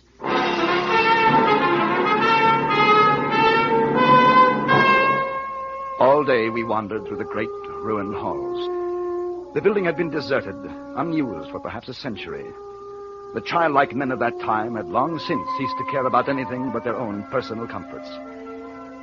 It was late afternoon and growing dark when we came upon the chemical section. We had found nothing useful to us until then, and now came the worst disappointment of all. And it's dust. All of it. Been dust for centuries. Another dead end. It's hopeless. We were out of our heads to hope that nitrates would retain their form for 100,000 years. We go now? There's nothing here. Oh, wait just a moment. Something in this case. Well, you can break it with your lever. Stand back a little. All right. Box of matches. Hermetically sealed. Oh, wait, let me see. Well, they're perfect. But they're not even damp. What shall we do with them? Burn down those brass doors? Well, you'd better keep them. You can't tell. What? On the floor, you see them? Small, narrow footprints leading away into the darkness at the end of this gallery. Dudley! We'd better go. Pick Green up and carry her. We'll have to run for it. Now, don't be frightened, my dear. It'll be all right. Go on, run! We came out of the gloom of that place into the deeper gloom of dusk. And suddenly we saw. We were trapped. All around us were the Morlocks. They were there by the thousand, surrounding us, and coming closer in the long, even line of deathly white, their eyes blinking in the half-light, their tiny mouths alive with appetite. Fowler, the matches! I have them dipped like a fire here. Hurry, man, the forest is dry. Hurry, man. We'll have an inferno here in a minute. Our little friends don't like light or heat. The fire leaped high to the heavens, and the countryside was ablaze. The Morlocks turned in fear, blinded by the glare. Some of them blundered into the middle of the raging flames, and the rest faded away like a fog. Dudley had left a narrow passageway for our retreat, and we fled down a long corridor of leaping flames and blistering heat. We fled to safety toward the community of the little people. As we ran, we passed the huge monument with its great bronze doors that were locked tight in our time machine. And suddenly, in the glare of the distant fires, we saw something that stopped us short. They're open, Fowler! The doors are open! No, not go in. Dudley, no. It's a trap. They're there waiting for us inside. Waiting or not, we're going in. Dudley, it's suicide. It'll take me 1 minute to screw the levers on again, then I touch them and we're away. All right, I'll try to give you your 1 Good minute. boy. No, go. Not leave me. No, you, my dear, you hold tight around my neck. You're coming home with us. All right, let's go. Quitting. A look through the machine. They haven't harmed it. I don't see them yet. Come on now, quickly. The doors, Dudley. They're closed. Get in the seat. I'll be ready in a moment. I waited for the hum that would signal our departure. And there in the darkness, the Morlocks were finally upon us. Cold, persistent fingers swarmed over my body, tugging at me, sucking me away from the machine. I held tight to Weena as a man holds fast to life, and tried to kick them away with my feet. Hurry, Dudley, hurry! To get these levers quickly or we're done. One more turn and it's in. There, Fowler, we're away, we're gone. Yes, we made it. Are you all right? I'm all right. Good. And Weena? Weena isn't with us. What happened? They tore her from my hands at the last minute. They got her. I tried to save her. I couldn't. I I still have a piece of a tunic here in my fist. Little piece of a tunic, Dudley. Nothing else.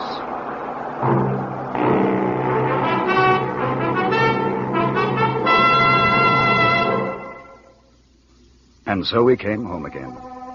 Back into the very minute from which we had left. Back into 12 noon, October 22nd, 1950. We were in Dudley's laboratory again, motionless, sitting on the ridiculous contraption which he has called a time machine.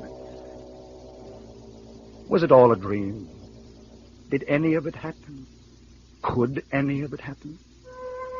Oh, of course not. How stupid. Then what of this? What of this little piece of thin green silk I hold in my hand?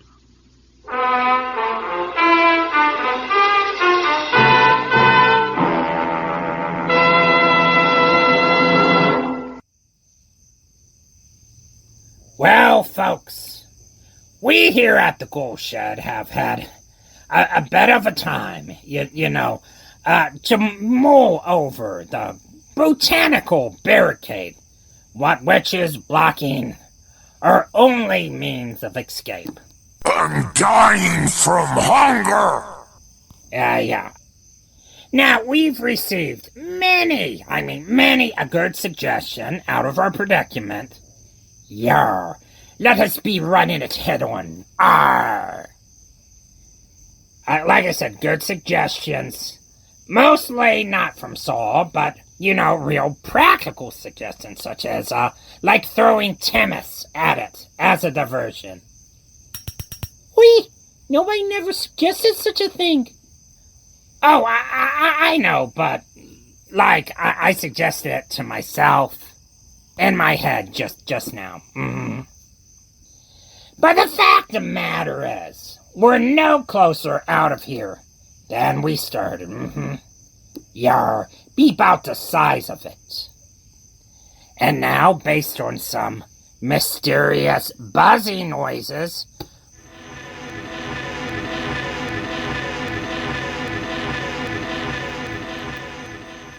we suspect more monsters, oh boy, were released by that airdrop than we initially suspected. Well, Gregor, based on the Wasp Woman glaring through your window, I spec you might be right. Mm-hmm. Yeah. The Wasp Woman, I mean. Roger Corman probably should have seen that coming. But regardless, I'd like to take a moment to speak about tonight's programs. Principally suspense. But, you know, also the one we have interspliced it with. We really couldn't get, like, the full range of monsters and weird we were seeking with just suspense alone. But regardless, Suspense was a highly prolific and successful radio series spanning all the way from 1940 to 1962. Producing well, might I add, over 900 episodes. Now, early episodes were hosted by a mysterious announcer known as the Man in Black, which is, you know, a common nickname for Old Scratch, that is to say, the devil. Tonight's episodes, however, were taken from the mid-40s to the late 50s. The show would have multiple directors and slasher producers over the course of its run. Some of yuns might also recognize the name Bernard Herrmann, who was one of radio and cinema's greatest composers. His work was also featured on a previous episode of our series as well. Still, the show in general is notable for casting many well-established names, such as the Airplanes. We came so close! We came so close without an airplane. We were almost through it without an airplane, but, you know, because it just wouldn't be our show without interruptions.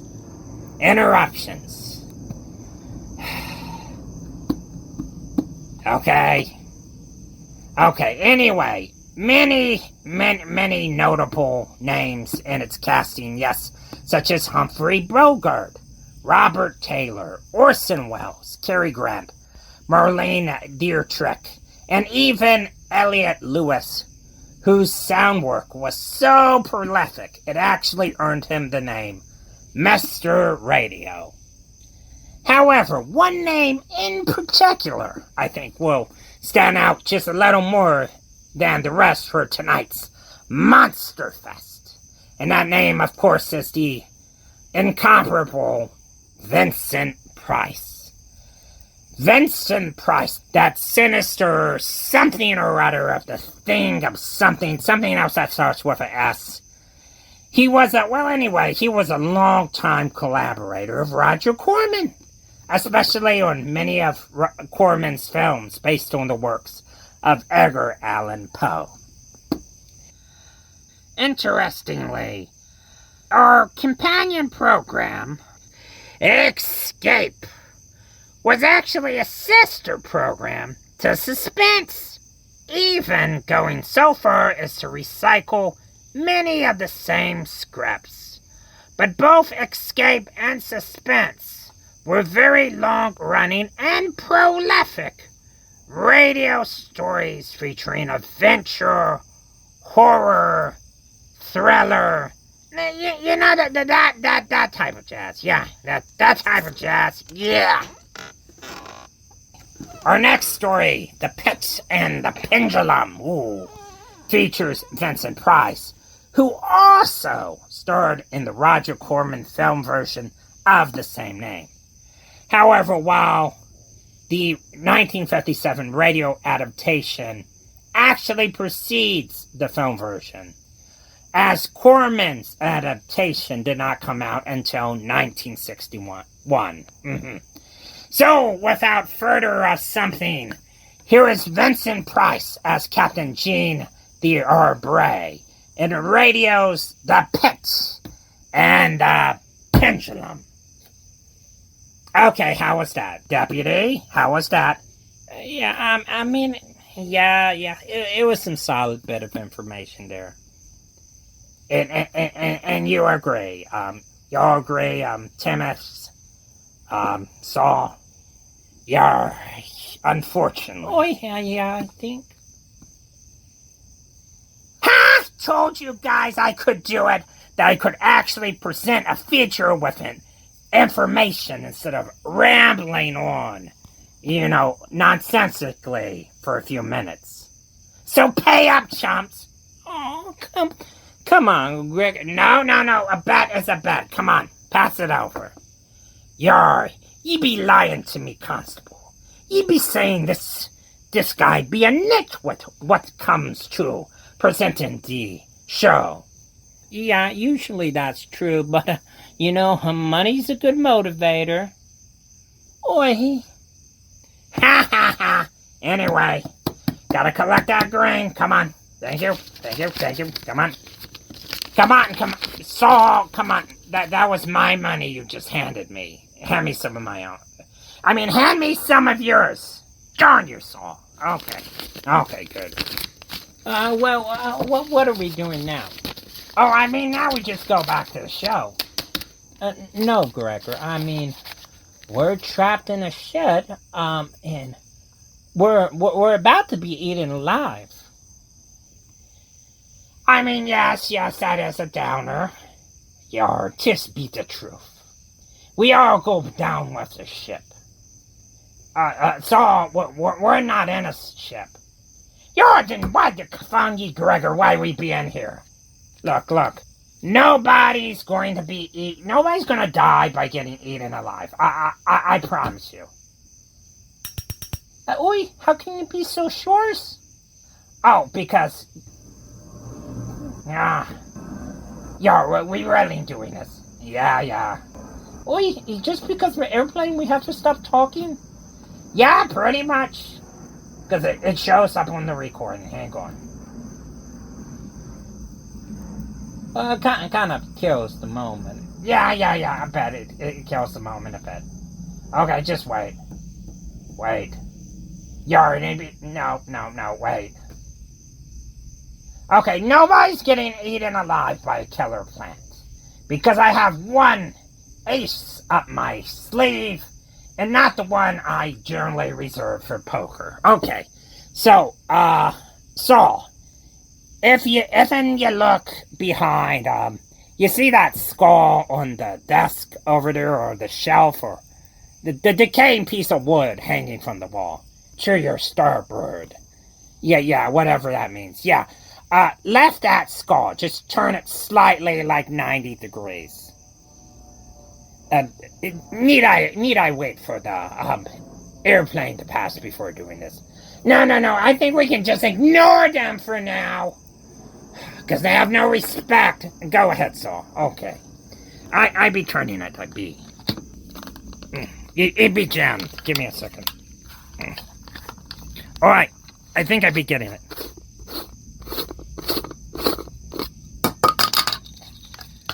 There be a lever what be here. Okay, just pull that lever, okay? Wait a second, Gregor. I heard the click. Is it broken? Because I don't see the doors opening. Oh, no. The doors aren't supposed to open. Say what? Yeah. No, see that switch? It floods the ghoul shed and locks all the doors and windows. So it slowly fills with water, thus preventing us from getting eaten by a killer plant. Gregor, I must say, I'm very deciduous in the brain, yeah. Gregor, how the hell does that help us here? Gregor, you be dooming us all. That's a terrible idea. No, look. I got the idea from... Yeah, we know. You got it from a Roger Corman movie, The Terror, right? We're at the end of the movie. The whole place starts filling with water. Yeah, exactly. You're so pretty clever. No, Gregor.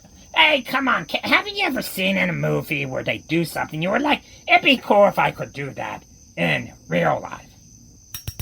Wait, for the record, I don't think that applies to a Roger Corman film. Yeah, I be siding with Timus here. Never have I ever seen no Corman film where I be thinking to myself, that's a good idea, and quite the opposite. You may relate to that. I'm just misunderstood. Well, I guess, yeah, the water's starting to come in, so, I'll see ya. Or not. We'll just have to see. Oh, Gregor, I can't stand you right now. Oh, jeez. Yarr.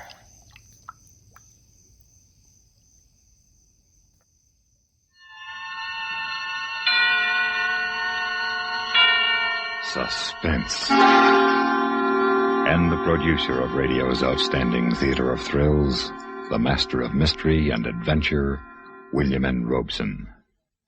In a niche all his own, apart from other great tellers of tales of terror, stands the moody, dark, and devious genius, Edgar Allan Poe. Obscure and ambiguous, the rolling periods of his prose are not for the casual reader, no more than for the casual listener. But for sheer suspense compounded of horror piled upon horror, literature offers nothing more awful than the pit and the pendulum. The terror of the Black Pit would have sufficed a lesser imagination, but to this, the macabre intellect of Poe added the inescapable doom of the razor-sharp pendulum, and then piled on the rats and the moving walls of red-hot iron until the edge of the unbearable is reached. Can you take it? Can you listen through the next half hour? Try. Try to listen to Mr. Vincent Price, starring in The Pit and the Pendulum. And now, Mr. Vincent Price stars in Edgar Allan Poe's immortal story of punishment by terror, The Pit and the Pendulum. A tale well calculated to keep you in suspense. I was sick sick unto death with that long agony. And when at length they unbound me and I was permitted to sit, I felt that my senses were leaving me. The sound of the inquisitorial voices seemed merged in one dreamy, indeterminate hum, from which emerged the syllables of my name. Captain Jean d'Albret. Good fathers, gentlemen. We hear you, my son. Even now I have no knowledge of where I am, or to whom I may be speaking. You're speaking to me, my son. I am Fra Pedro d'Espia, prior of the Dominicans of Segovia, and Grand Inquisitor for all Spain. This, then, is the court of the Inquisition? It is. But I am a French officer. That is true. A soldier and creature of the arch-fiend, the Antichrist Napoleon Bonaparte, who even now is at the gates of Madrid, while his General LaSalle menaces our city of Toledo itself. Nonetheless, I am a prisoner of war. By what right do you try me in this court? Let the clerk read the charges against the prisoner. Item, that on the 4th day of September, in the year of our Lord, 1808, the said Captain Jean d'Albret did wed and espouse that most noble lady, the Doña Beatriz Valdez, niece and ward of the illustrious... One moment. Excellency? This marriage was a deplorable thing, if you like, but lawful marriage, however regrettable in a case like this, is no sin nor crime. There are other matters in the indictment. Then continue, but give us nothing that is not material. Item, that on the 12th of October, 1808, the said Jean d'Albret, being in command of a battery of light artillery, did direct the fire of his guns against the holy church of Santa Marta the Innocent, and thereby, of his wicked malice, destroyed that church utterly. Captain d'Albret, is this charge true? Yes. You admit it. Good father, the church blew up, did it not? Would you boast of your sin, young man? It blew up because it was stored with kegs of gunpowder for your army. I had every right to fire on it. And that is all the defense you have to make? I tell you, I had every right to fire on it by military law. Is military law above God's law? I don't know. I did my duty. Long live the Emperor! Captain d'Albret, mark what I say. No man, however great his heresy, is condemned to be burnt in the fire if he first recant and acknowledge the error of his ways. Do you so? I cannot. I was under orders. I obeyed them. Then, Jean d'Albret, there can be no mercy, no pity, since there is no atonement. The sentence of this court, therefore, is... I had swooned in terror, yet I will not say that all of consciousness was lost. In the deepest slumber, no. In delirium, no. In a swoon, no. In death, no. Even in the grave, all is not lost, else there is no immortality for man.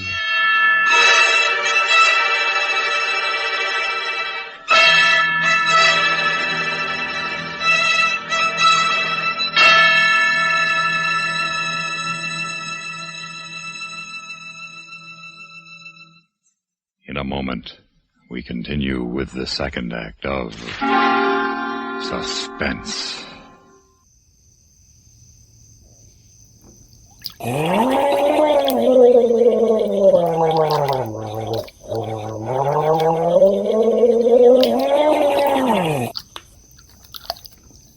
Gurgling's getting better. Anyway, welcome back, folks.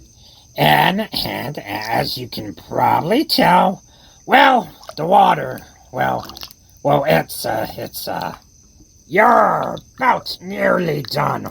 Washed us down, it has. Yeah, that. So, or at least for, those of us who can drown. Sweet merciful mother, Gregor. And I'm starting to suspect that maybe, just maybe, flooding the ghoul shed, not quite, the most reasonable course of action. Wee, you think, do ya? Yeah, so anyway, this has been, it's been an interesting time. Yes, sir, it's given old Gregor here some time to reflect. To look deep inside myself. Not just through that, that one hole I have, just right about the third rib. But, like internally, metaphysically, and really focus on the hard questions in life. Mm-hmm. Oh, really? Wow. Well, I'm happy for you, Gregor. It sounds like you may finally be coming to an epiphany. Epiphany? Hey, wait on 1 second. I don't know, no. Epiphany? Epiphany. Who is she? Is that one of Chrissy's friends? Yeah, I bet that witch owes me money, too. You go tell her to drop dead. Jeez, Gregor, no. No, I mean you're coming to a realization. Oh, okay, then why'd you have to drag Epiphany into all this? I mean, she probably has problems of her own to deal with. Kids, a mortgage, something. That's not cool, man. Wait. I'll just let it go and simply ask, since you've had time to think, what is it? What's this great realization all about? Oh, yeah, that. Well, obviously, it's, she'll be coming around the mountains. Come again? Yeah, she'll be coming around the mountains when she comes. She'll be coming around the mountains when... I know what the song is. All wondering here is, what in hell does that have to do with our current predicament? Oh, nothing. It's just, she'll be coming around the mountains when she comes. Like, seriously? The person who wrote that song had, one question to answer, Namely, when? When will she be coming around the mountains? And he's just when she comes? Huh? Like what, really? Dude, get your head in the game. You had one job, one. Just tell us when she's coming. Way to drop the ball on that one. I mean, am I right or what? Am I right? Gregor, just one question. Yeah, Deputy? Do you know why people don't like you? Oh, because I'm poor in this color? No, jeez, Gregor, no, Gregor. All right, because I'm poor in any color. Greg, oh, poor. So, you want to take this one? Oh, yeah, sure.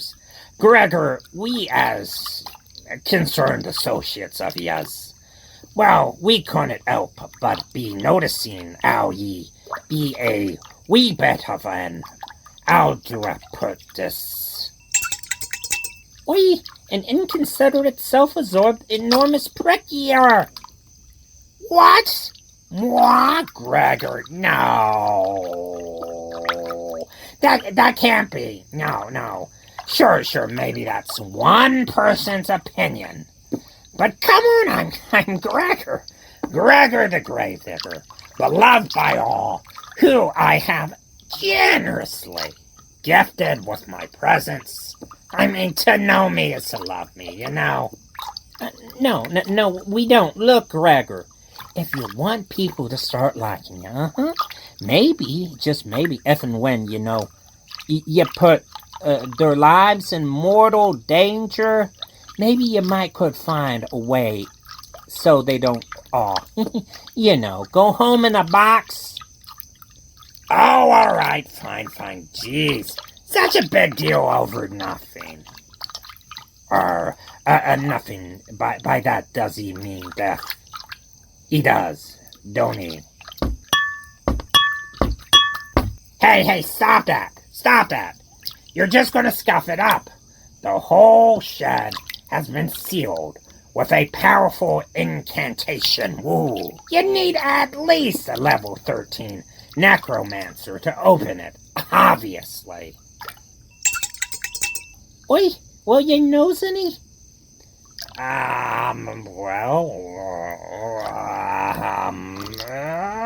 No. I'm guessing by that prolonged hesitation and your response, Sir Gregor, you do, don't you? I mean, yes, technically. Come on. I couldn't possibly. Come on. You don't want to bark up that tree. Besides, I'm sure whatever the alternative is, it can't be all that bad. The alternative, Gregor? The alternative is we die, Gregor. Well, yeah, but come on. There's a lot of health benefits. Yes, indeedy. Lots of good quality health benefits to being dead. Mm-hmm. You know, Gregor, there's a heap of great benefits to not having your head impaled on a rusty piece of pipe, such as the one sitting over there, you know. Oh, funny. I guess I hadn't seen it that way. All right, so can you please go over there and get on your crystal ball or whatnot? Ow, real mature. You think just because I'm, dead and stuff, I communicate via a crystal ball? Well, do you? I mean, yes, I do, on occasionally. But come on, it ain't easy for me to, call her. It ain't easy. And there is the airplanes again. Yep. It's because it's not an episode without a stupid airplane in it. Hey, I'm recording here. Screw 'em. Okay, airplanes. Alright. Well, better kill some time. Gregor! Oh, Gregor! Mr. Tess? Oh, alright. Let's hope this crystal still works.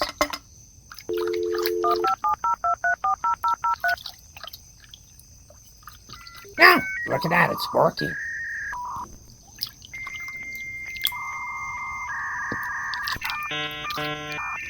Oh boy. Hey, Ma! How you been?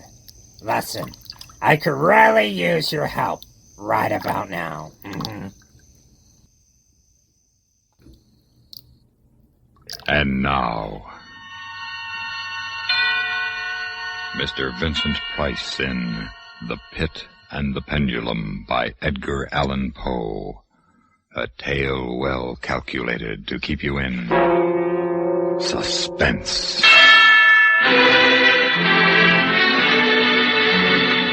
No, even in the grave all is not lost. There were shadows of memory which told me indistinctly of tall figures that lifted me and bore me in silence down, down, still down, until a hideous dizziness oppressed me at that descent into the earth. There was a vague horror at my heart because of that heart's unnatural stillness. Then, as consciousness swam back to my wits again, darkness, a damp stone floor in darkness. Oh, Beatrice. Oh, my wife. Did you call me, Jean? Beatrice. You here in the dungeons of the Inquisition? No, my poor Jean. I am only here in your imagination. Am I mad, then? No, but your brain is fevered. You only think you hear me. I hear you clearly. You won't leave me. As long as I am in your heart, I shall be here. Have they chained you to the wall? No, they've taken away my uniform. They've given me sandals and a robe of rough cloth, but I'm unchained. Beatrice, suppose Suppose they have buried me alive. Have courage, Jean. You must have courage. Then tell me where you are now, Beatrice, in the flesh, I mean. In the old house by the olive grove, scorned of my people. Yes, I know. Each morning I climb to the hilltop and watch for them. Yes. Sometimes I think I hear gun wheels rumble in the hills and long moving columns with the red dust rising above them. Go on. First come the heavy cavalry in plume-crested helmets, on their flanks wheeling like hawks, light hussars in blue and scarlet, and behind them in a glitter of bayonets as vast as light points on the sea, rank upon rank, the long gray coats and tall bearskin caps of The old guard and the Grand Army. It's only a vision, my dear one. They do not come. Will they ever come, Beatrice? I cannot tell. Then I must face what has been prepared for me. Can you stand up, Jean? I think so. Then walk. Yes. Walk as far as you can. Measure the limits of the cell if this is not a tomb. I'll try, Beatrice. I'll try. This robe impedes me and the floor is treacherous with slime, but I'll try. Look out! Jean! Oh, I'm all right. I fell on my face. The robe tripped me. What, Jean? But my hand is in front of me, lower than my face, but I feel nothing. Nothing, Jean. It's a pit. A deep circular pit, and I fell on the very edge of it. They would have had you walk into it. Yes. But you didn't. You're saved, Jean. Saved, Beatrice. Saved? My torture has been merely postponed. At last, a deep sleep fell upon me, a sleep like that of death. How long it lasted, I know not. But when I opened my eyes once again, I could see. Yes, see. My prison was large and lofty, its walls formed of massive iron plates. A wild, sulphurous luster, I could not trace its origin, lit up the dungeon and the circular pit. I could see, but I could not move. I lay on my back on a low framework of wood, securely bound by a long fastening resembling a surgical bandage. The bandage passed round and round my body, leaving at liberty only my head and my left arm. With much exertion, I could supply myself with food from an earthen dish on the floor beside me. It was meat, highly seasoned, and there was no water.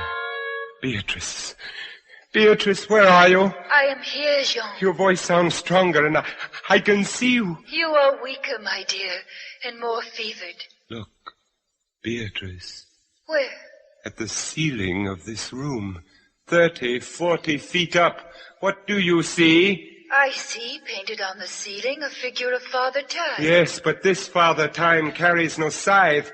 It carries instead what looks like a gigantic pendulum from an ancient clock.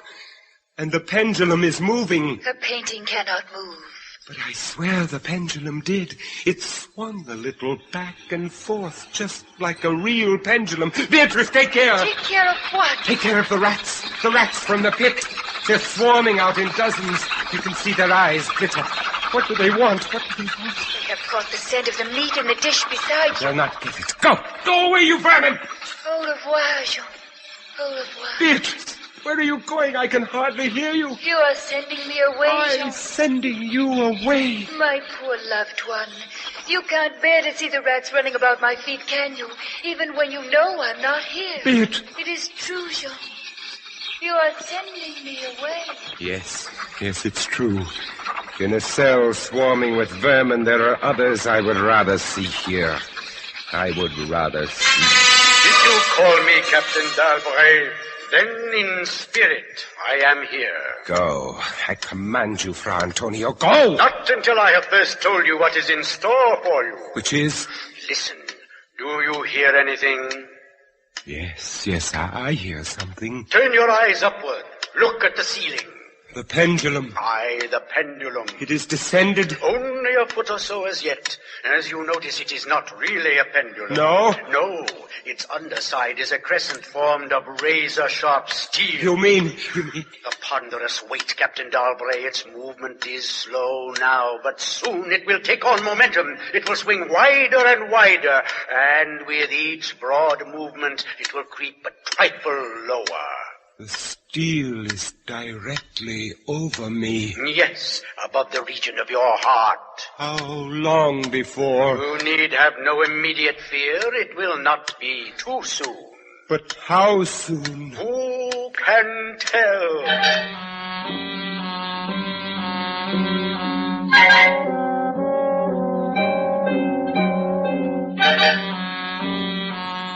Minutes, hours, days.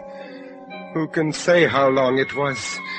It might have been many days before that hideous blade swept so closely as to fan me with its acrid breath.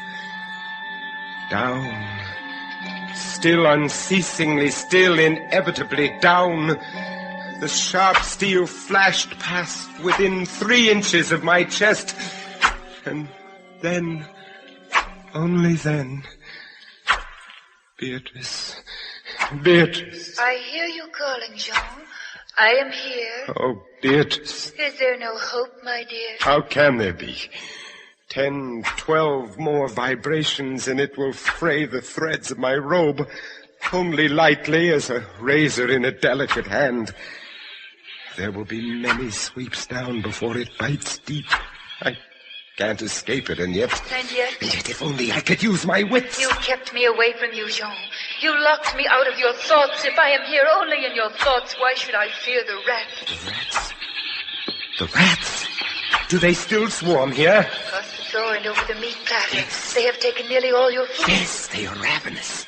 They have sharp teeth. The meat is oily and spiced. If I take what remains of it... Scatter, you vermin! Rub that meat on the bandages that hold me here. Try it, Jean, try. It may be too late. If I move my body of a fraction of an inch up, Try it, I tell you, try. Can I stand those rats crawling across me? Can the flesh bear it? Oh, one of them has leaped on the wooden framework. Another follows. They are gnawing at the bandage. 7, 8 more sweeps of the pendulum. Does the bandage give way? Lie still, Jean, lie still. 10, a dozen rats now. Is death, I wonder, worse than this disgust? A dozen sharp knives could do no better. The bandage has loosened to ribbons. If you move sideways, carefully, and drop to the floor. Beatrice, I can't move. My arms and legs are numb. There is no The power steel to... has frayed your robe. A minute more will be too late. Try. Then with all the strength that is in me and the hatred I bear my enemies... You're free. Yes, a second time, I'm free. See, Jean. The pendulum stops. They are drawing it back up through the roof. Each move I make is watched. You never doubted that? No. Yet with all they could do to you, they have failed twice. They will not fail a third time, my dear. Listen. What do you hear? A groaning. A grinding as of metal. It is only the cogwheels of the pendulum. I think not, Beatrice. Why not? It seems to come from behind these iron-plated walls. It seems to shake the dungeon as a mill wheel might shake at it. Stand up, my poor Jean. Get up off your knees. I can't endure any more. Don't you sense even now the odor of the heated iron? Heated iron? Yes, the walls are beginning to glow red. Oh, Beatrice, I have been much humbled. But I won't have you see me in tears. I order you to go. Jean, in the name of Yes, heaven. in the name of heaven, go.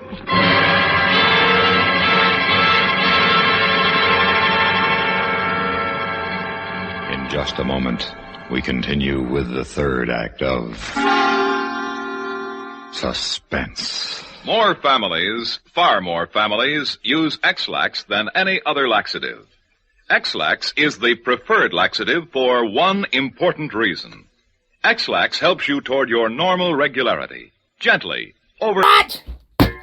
a freaking laxative commercial, like of all the things. Like laxative, like what? That's like the worst thing you could be advertising. I mean, like pharmaceuticals that are kind of like illegal drugs now. That's pretty bad. But like laxative, seriously. Ow! Hey, hey, man. Look, man. No worries, Hakuna Matata. Wait, is that an airplane? Okay, hang on a second. I'm still gonna beat you over the head with a shovel, but it looks like we gotta wait a second. Okay. Come on. Okay, like, what were you saying?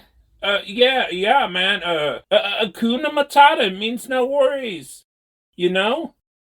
It means there is no trouble! Learn yourself some Swahili! Una ikiriadine! Hona akili wewe!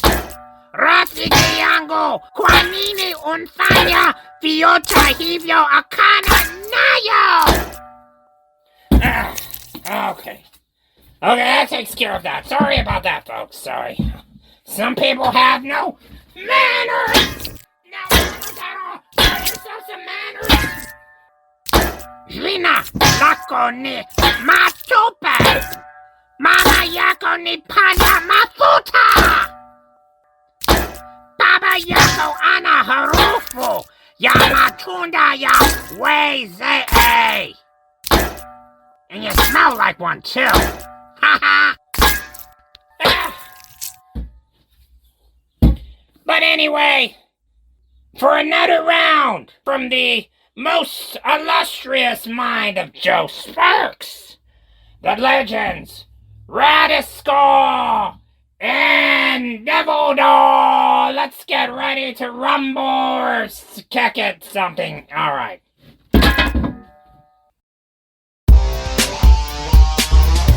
Yeah, Radisco and Devil Doll. Back to kicking some more. Have a very bad, very sad, disgusting Halloween. Have a very bad, very sad, disgusting Halloween. Get on the mic, Devil Doll, Get on the mic, Devil Doll. Yeah, right about now, I'd like to spring the thing on too. I was born with heavy holes in my head. I'm known to hang around the undead. Yo, see me coming 'cause I am red. You never forget a single word I spread. I'm the wine to the women and the women to the song. The change to the sevens, I never get it wrong. Pong is pinging, the dog is banging. The pong is kinging to the rhymes I'm slinging. Yeah, kick it on over here, Devil Doll, and let's rock. Have a very bad, very sad, disgusting Halloween. Yeah.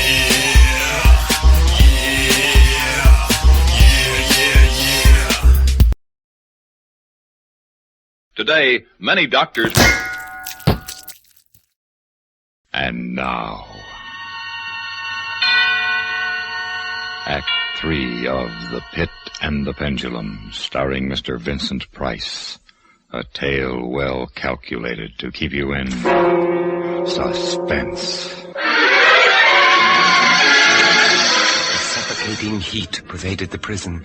I could draw no breath of air into my lungs. Against the lume of that fiery destruction, the thought of the pit and its coolness came like balm. Does the pit please you, Captain Dalbury? You again? Do you find its contents pleasing? Not the pit. And how shall you avoid it? Look! This dungeon has changed its shape. That is true. The walls are closing in. It was formerly a square, and now it is flattening slowly towards the center to force me into the pit. Of course. It will force you along with me. Again, apparently, you must be told, Captain Dalbury, that you are speaking only to your own sick fancy. I am not here at all. Farewell. Now flatter and flatter grew the red-hot walls. I shrank back, but the closing walls pressed me relentlessly onward toward the loathsome pit. At length, for my seared and writhing body, there was no longer an inch of foothold. I screamed once. I tottered on the edge of the pit. I averted my eyes. Then there was a discordant hum of human voices, and then a loud blast of many trumpets. The fiery walls rushed back. An outstretched arm caught my own as I fell fainting into the abyss. It was that of General LaSalle. The French army had entered Toledo. The Spanish Inquisition was in the hands of its enemy.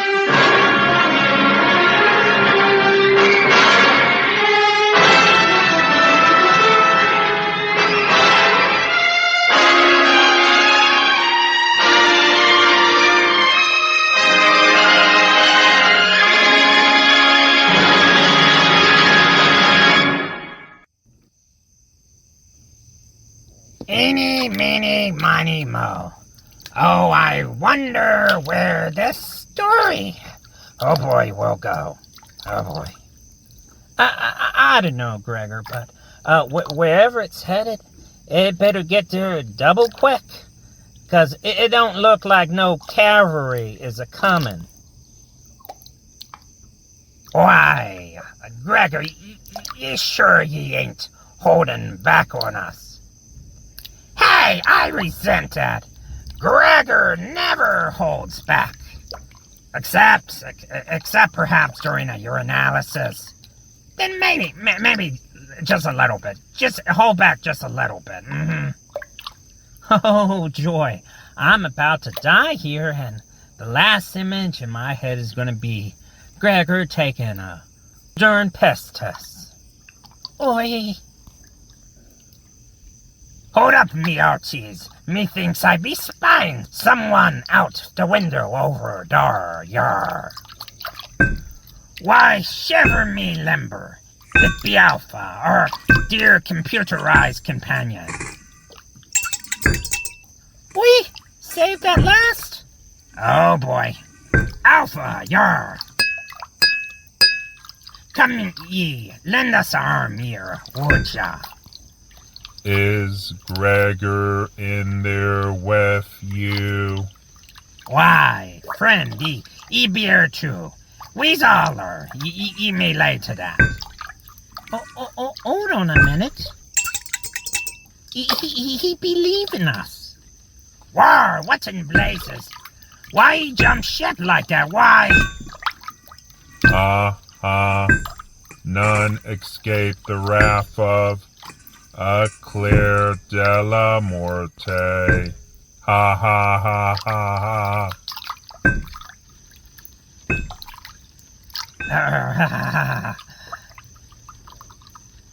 Hey, why is everybody looking at me for? We hold him. What, hey, let me go. No, guys, hey. I says we cut out his tongue first to make him eat his own words.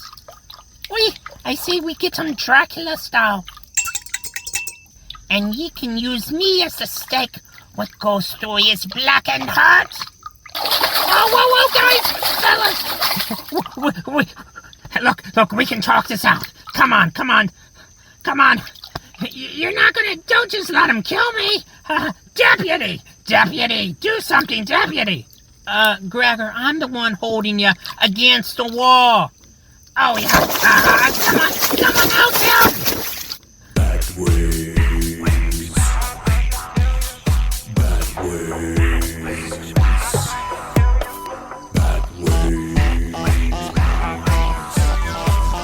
Flapping over my head.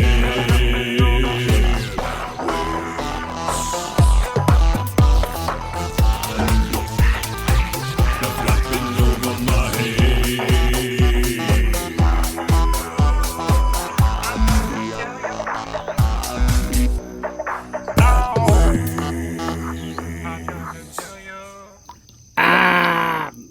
Thanks, guys, I guess.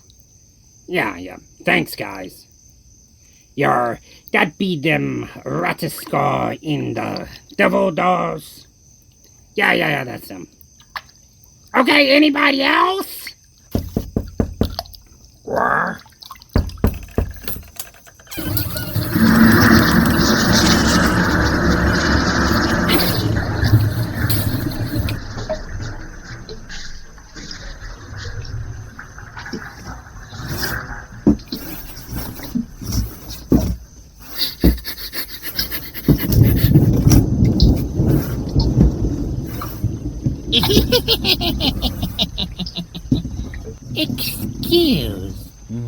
Huh? What do you think you're going to do with him? You're scram ye old bat. This don't have nothing to do with ye. Oi, that's right. Get lost, ye old crone. Talk, talk, talk, talk, talk. I'm just poor old woman, but your shoes, sir, are untied. What is this old hag yammering on about? So what in the... Oh, holy crap! Roar! What sorcery be this? Oh, she turned your feet into snakes for a second there. Yeah, didn't she? Such a good prank. Oh, but everyone, allow me to introduce my mother, Greta Grotesca. You know, that stranger danger to those metamorphin rangers. That off without a hitch cosmic witch. That 10,000-year she'll kick in your rear, sweet old dear, until you disappear. Oh boy. That rockin' the frocks, graduate of the School of Hard Knocks. That don't give a hock, old kid from the Eastern Bloc. That no time to explain. Buffet of pain. That's not for smacks. Will break your mama's back. That rockin' and sock 'em better not come a knockin'. That perhaps just maybe she eats them babies. We don't know. That mortar and pestle shall fly off in a whistle.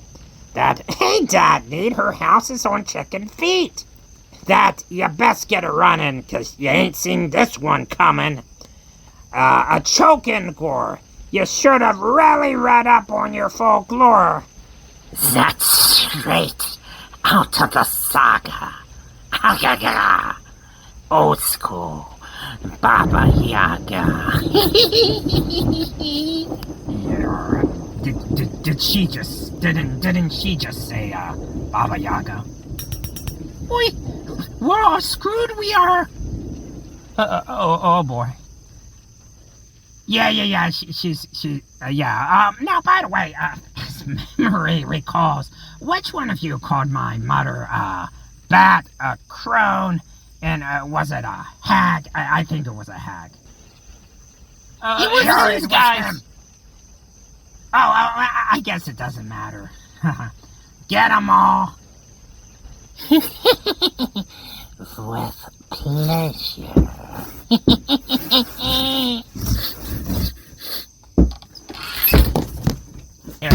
Yeah.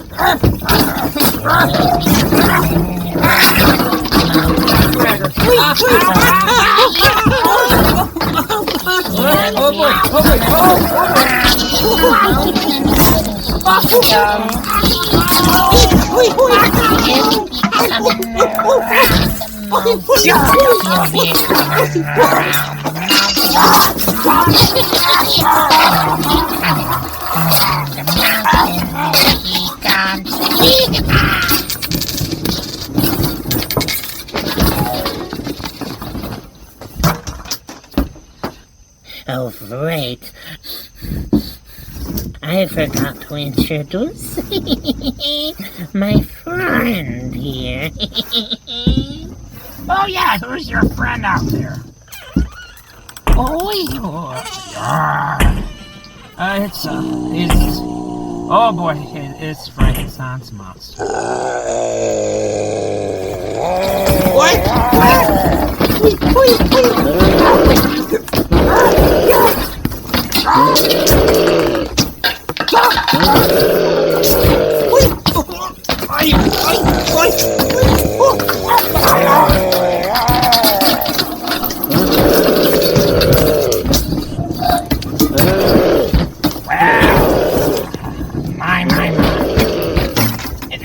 This might take a So, why don't you all head on back to the show?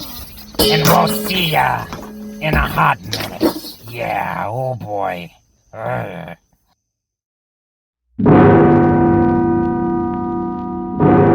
Escape. Escape tonight to ancient Egypt.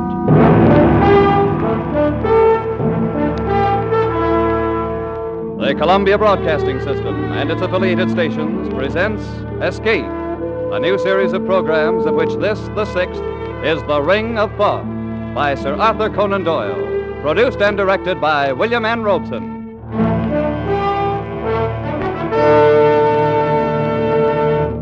Wherever the English language is spoken, Sir Arthur Conan Doyle is known for two things: his immortal character Sherlock Holmes and his unshakable belief in life beyond the grave.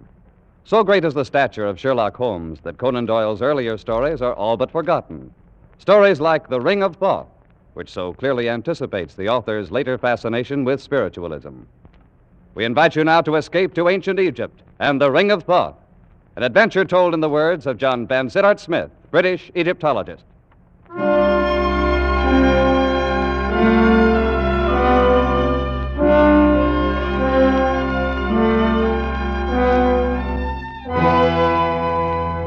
I arrived in Paris on the 3:14 express from Dieppe and went immediately to my hotel in the Rue de Lafitte.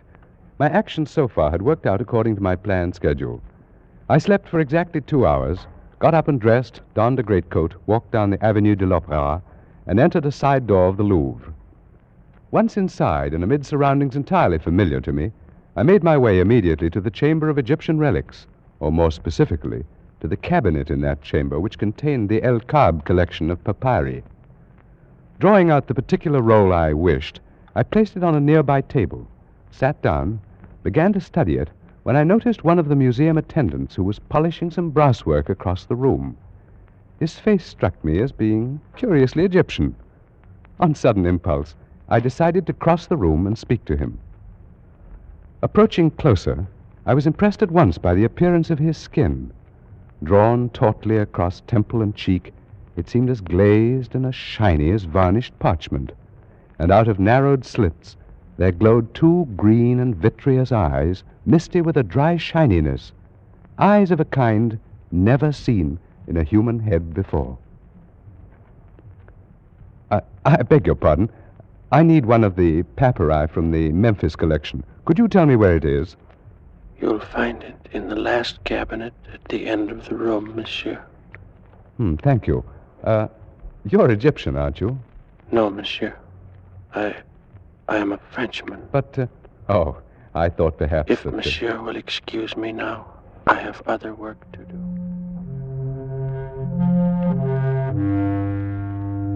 I went back to the table and took up the papyrus I had been studying before. But my former calmness in translating the intricate hieroglyphics was gone, and out of the depths of my mind welled a feeling of terrible familiarity. I concentrated more deeply on my studies, pushing aside those thoughts conducive to mental turmoil, and at last, worn out by the inward struggle, I fell asleep.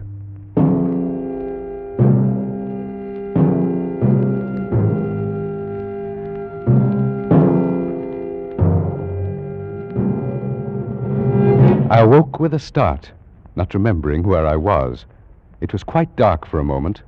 Then gradually my eyes focused on the glints of moonlight reflected from the glass tops of specimen tables, from the shiny varnish of the mummy cases, and I realized with a feeling of sudden dread that I was alone in the Egyptian room of the Museum of the Louvre, locked in for the night.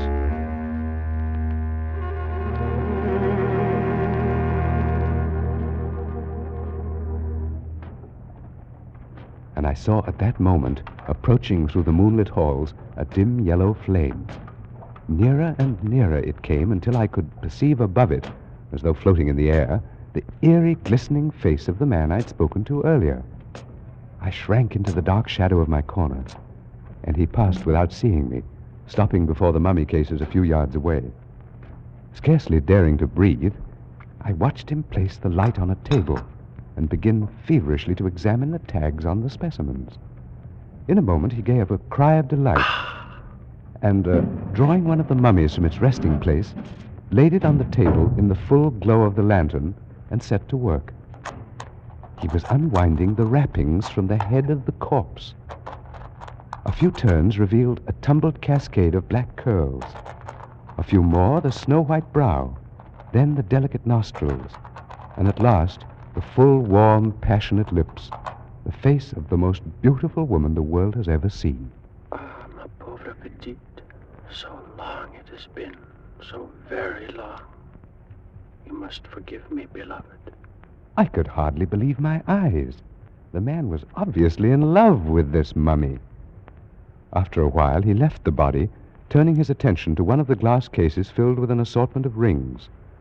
From a pocket of his garment, he'd taken a small glass bottle containing some kind of liquid, and he used this now to test the rings, rejecting them one after another. Then, at last... This is it. It's the one. At last I found it. The ring of Thoth. In his excitement, he dropped the bottle, and I gasped in surprise at the sudden sound. Who's there? I beg your pardon. So it is you. No, do not move. I didn't mean to spy on you. I fell asleep. Who are you, monsieur? I am John Vansittart Smith, a student of Egyptology. No matter. You will observe this knife. Yes? Had I discovered you 5 minutes ago, monsieur, I should have slain you without a word. What? As it is now, I have found the ring. But I warn you not to interfere with me in any way. I really haven't the slightest intention of it. After all, I'm only here by accident. Perhaps. I say, you shouldn't have unwrapped that mummy, you know. It's starting to deteriorate already. Oh, my beloved. Yes, before our eyes, the lovely face was crumbling, the hair falling away, the skin shriveling and cracking, the lips fading. The man hovered over the decaying body a moment, murmuring sorrowfully. And then he turned again. No matter. That will not make the least difference in a little while. Of what importance is the dead shell, so long as her spirit waits for me at the other side of the veil? What are you talking about? What is it you're proposing to do? Tonight, monsieur, I have ended a quest and broken at last the ancient curse. Nothing now can prevent my joining her. Are you actually claiming that you knew her? She was Atma, daughter of the governor of Abaris, and both she and I lived in the reign of Tutmosis 3,500 years ago. You're obviously mad. Perhaps, but not in the way you think. There may be design in this, your coming here. It may be decreed that I should leave some account behind as a warning to other mortals as rash as myself. Very well, then. So be it.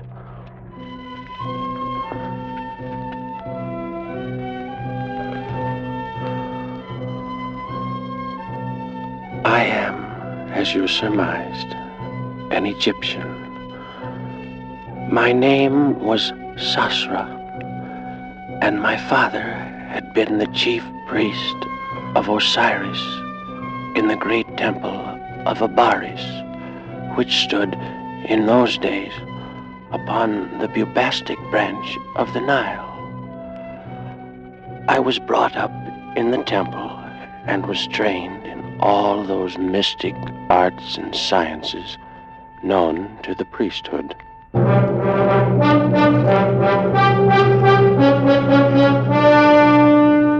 Of all the mysteries that I studied, none intrigued me more than the question of life and death. And even to this question, in time, I found an answer. But for a man to live beyond his allotted span of years, Master Sastra, the gods have not so ordained it. Then perhaps they will have to revise their ordinances, now that I've discovered their secret. 'Tis not well to jest. I tremble, for though I've labored in your service for a year, I knew not the goal of your endeavors. May Osiris forgive me. Ah, what a pity you look upon it this way. For I'd thought that in return for your assistance, I should grant you, too, the gift of centuries of indestructible life. I would not have it, Master Sastra. And I beg that you, too, forgo it. Forgo it? I introduced the fluid into my veins 1 month ago. Oh, no. Then you are lost indeed. Lost? Do you call this being lost? Let's see now. My heart should be about here. Oh, that knife. No, don't. Master, you've killed yourself. Not at all. See? It bleeds a little.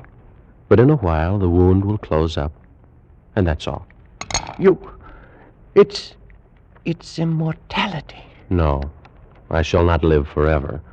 But for 5,000, perhaps 6,000 years, I shall be immune from all dangers of violence, poison, disease, starvation. You cannot die? Now, with this fluid in my veins, nothing in this world can end my life. Sastra, are you there? Someone calls. It's Parmes, the priest of Thoth. In here, my friend. Enter. Oh, greetings, Sastra, master of sciences, and his worthy assistant. If you will excuse me, masters, I go to make my peace with Osiris. What's wrong with your helper, Sastra? The thought of a well-nigh eternal life has frightened him into gibbering superstition. Then you still believe in the discovery? Believe in it? Parmes, my friend. Look. By the heavens, what a scar. It pierces the heart. It was done only a moment ago with this knife. See? I can put it back in the wound. So. You suffered no ill effects? None whatever. And if I turn the knife in the wound, that would do you no harm? You may try it. I feel nothing. I walked last week in the snake pits by the river, was struck innumerable times. It caused no harm. By the great Anubis. Will you have it then? Out of all Egypt, I have chosen only you, my friend, to share the gift. But the choice is yours. I'd be a fool to refuse, Sastra. I'll have it. And now, what must I do? First, we must open a vein in your wrist, like this. Then, we drip the elixir slowly into your bloodstream. Steady now. I don't feel anything. There is no sensation. It is done. So simple? There is nothing more? That's all. And now done, it can never be changed. It seems incredible, supernatural. It's no more than a chemical discovery, but with it, while all this about us passes away, you and I, Parmes, will live on for 50 centuries. Think of it, my friend. 5,000 years of life. 5,000 years. Only the two of us. Listen, that noise. Some procession must be passing in the street. I have an idea what it may be. Come on over to the window. Beloved of heaven, clear the road, stand back and make way for the loveliest pearl of Thebes. She's being carried on the shoulders of slaves, Parmes. She must be some woman of rank. Her name is Atma. She's the daughter of the new governor. Her curtains are drawn back. Perhaps we'll have a look at her. Oh, Parmes. Is she not beautiful? She is the most desirable, the only utterly desirable woman I've ever seen in my life. Yes, I saw her yesterday at the temple. Then you're most fortunate, my friend. You've had 24 more hours to dream about her than I have had. I must know her, Parmes. I must make her love me. I'll send gifts. I'll call on her tomorrow. Oh, it has to be then. I couldn't wait any longer than tomorrow.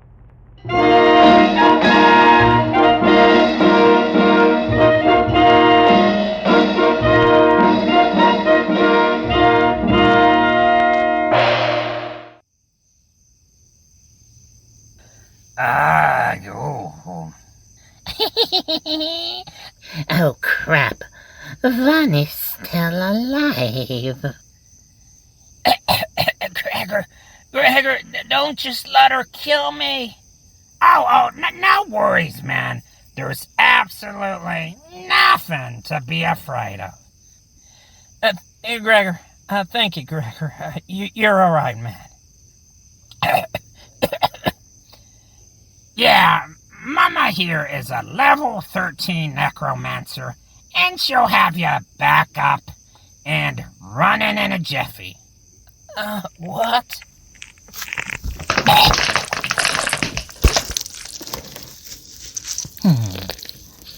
What do you know? He no scream when he die. I mean, yes, technically he didn't scream. Technically. It's time to pay the piper, Gregory. Oh, come on, Ma. I just made this money. Time to collect that green. Thank you. Thank you. Now, did I get all of them? I don't know. Did she get all of them? What do you think, mysterious doctor? It's hard to say. He's had a severe injury and there's definite brain damage. Ow. Well, just how much we can't tell as yet. You know, that guy sounds a bit familiar. I just can't quite place, where I've heard his voice before. Seems like I'm missing something pretty significant, but it's okay. Whatever, whatevs. So all of them dead? I'm dead too, Garg. Dead. Oi, same here. Very dead. Excuse me 1 second.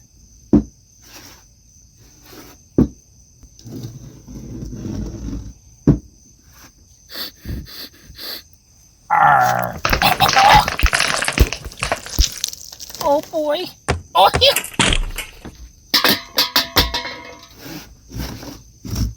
wow. I mean, whoa. They went fast. But did you really have to step on the little one? He called me crone. Yeah, that's true. Oh, but while you're on Bray, can you get that stupid plant outside, while you're at it, if it's not too much trouble? All right.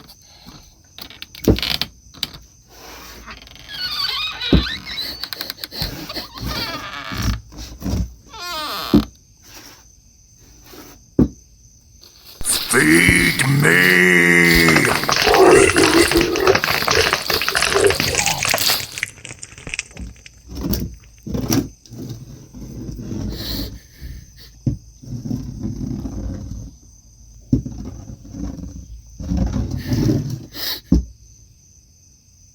Oh, and just another thing, call it intuition, but I believe the giant insectivorous plant has probably eaten the giant insect woman by now. If the Wasp Woman is still alive, basically, if you can, take care of her, she'll probably be inside the plant.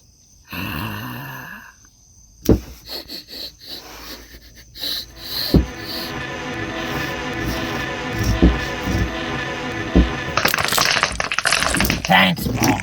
And actually, there was that one guy earlier who was all like, Happy Monsterfest, and called me a filthy animal. He said, "What to me, Gregory?"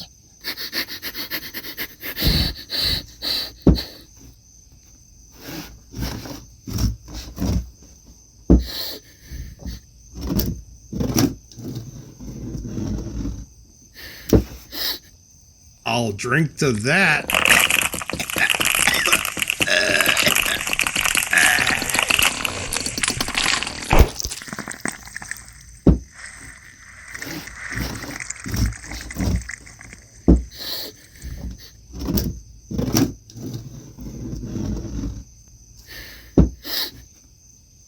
Anyone else? As surprising as it might be, I never cared much for my neighbor Morden.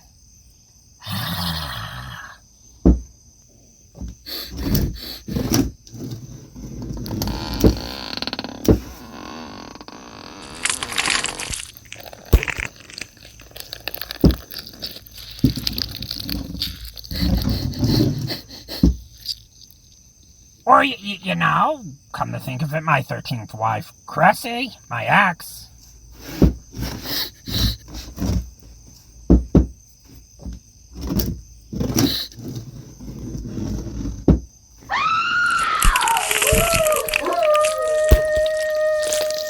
Oh, and there was also that weird thing from episode 4.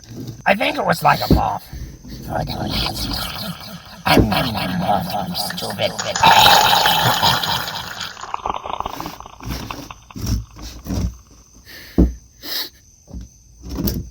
He's subtle.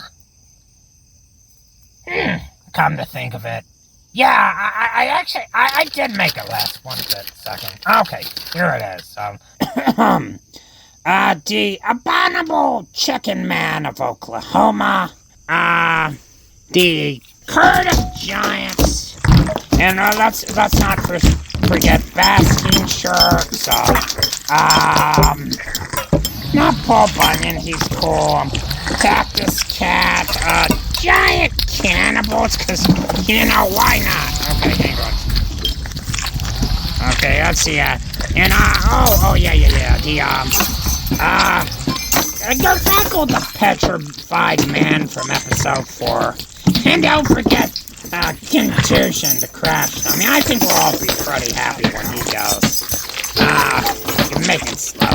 Anyway, let's see, the Cutter Cuss. Oh yeah, the Mahers, the brain that wouldn't die, the Canterville Ghost, Johnny Price, Wangle, Reptilicus, devils, dinosaurs, the monsters that inhabit El Dorado. Yeah, elves, because, you know, they're little pricks. Here, you can use a book. Yep, he went fast. It's a big book.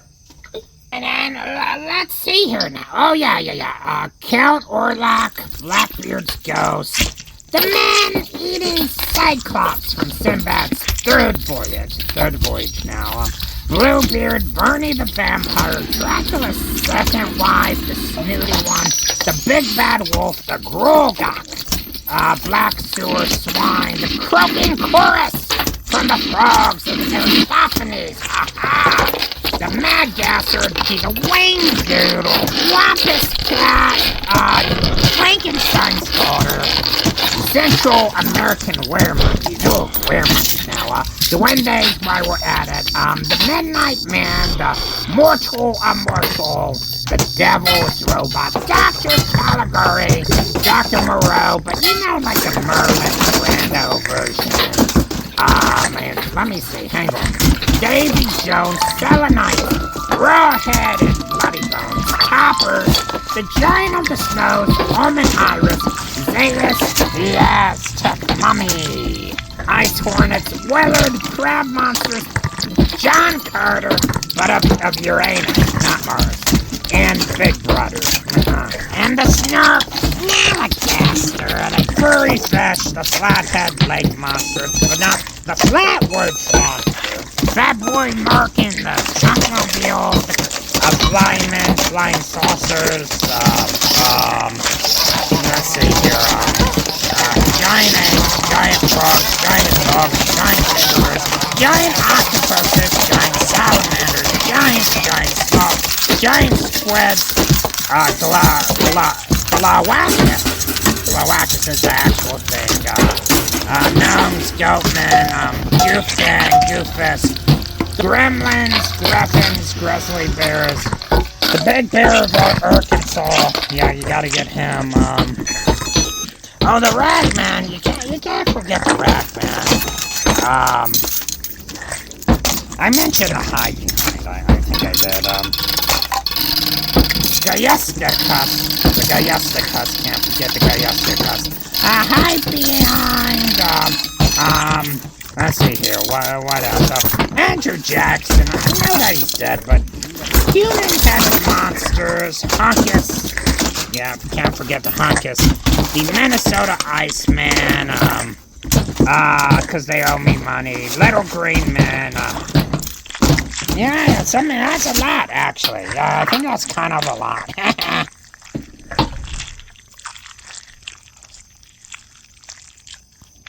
Oh, and don't forget, Jonathan.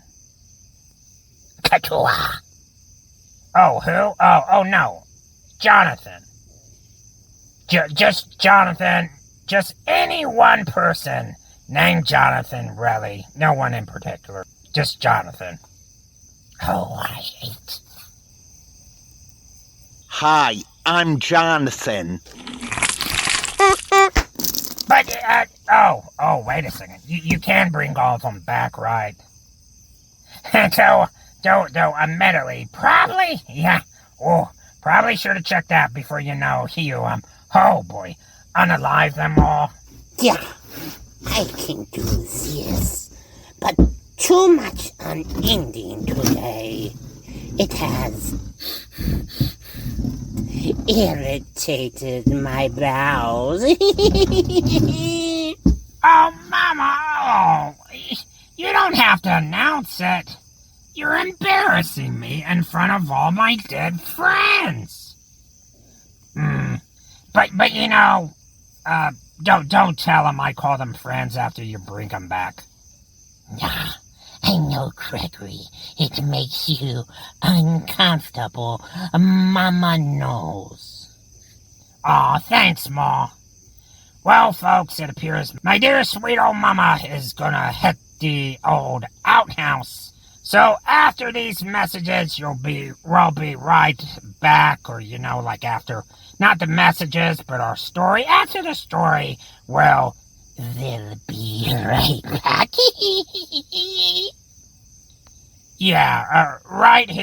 right here on 2023's Monsterfest. I don't think I've said Monsterfest quite enough, so don't slaughter away. Unless you want to pay. Yeah, what she said. Mm-hmm.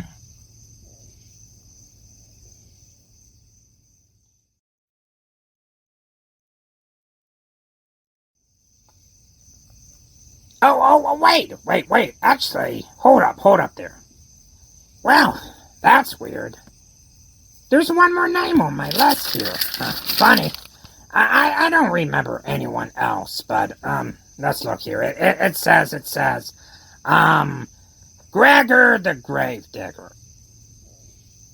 Hey, come on. Who added my name to this list? Mysterious stranger. Was that you? It's hard to say. Yeah, that's, wait,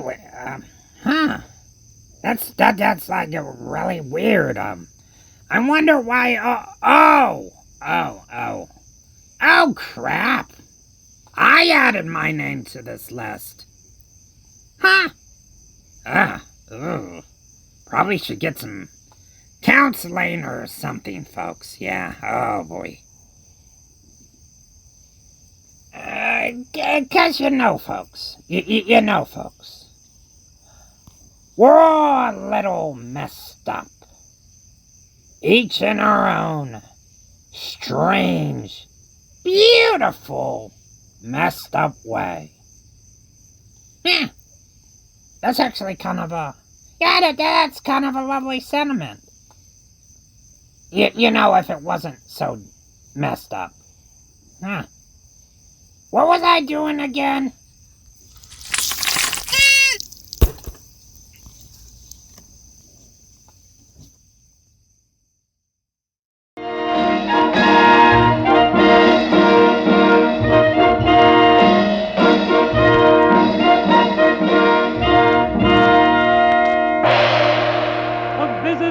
Upon the beloved of the universe.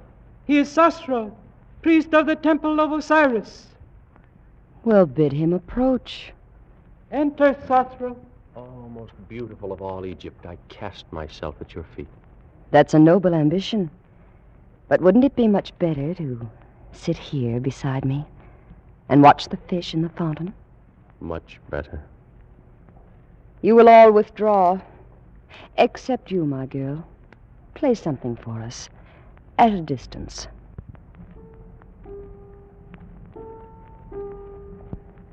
Well, Sasra, for so I understand you're called, am I to deem this an official visit by a master of the temple?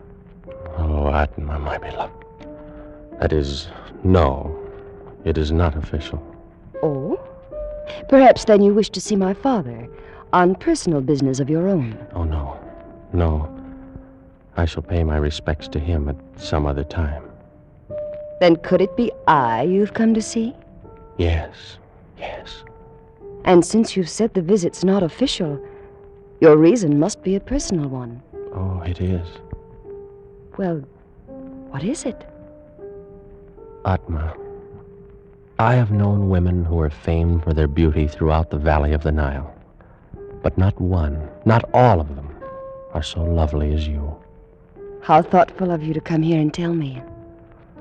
Atma, I've no wish to intrude my desires, my hopes, beyond such extent as you may wish to hear. But, oh, I'm finding this very difficult. Sasra, I've been told that you're a master of science, that you've unlocked the secrets of the universe, learned all the mysteries of nature itself. Your informants have been most generous. Yes, I'm inclined to think so. What? Because you've discovered nothing at all about such a simple thing as a woman's heart. What do you mean? I come from Thebes, and the women of Thebes are warm-blooded, passionate, and we know what we want. Atma. I saw you first 3 days ago. Why do you think I told my bearers to carry me down that street beneath your window?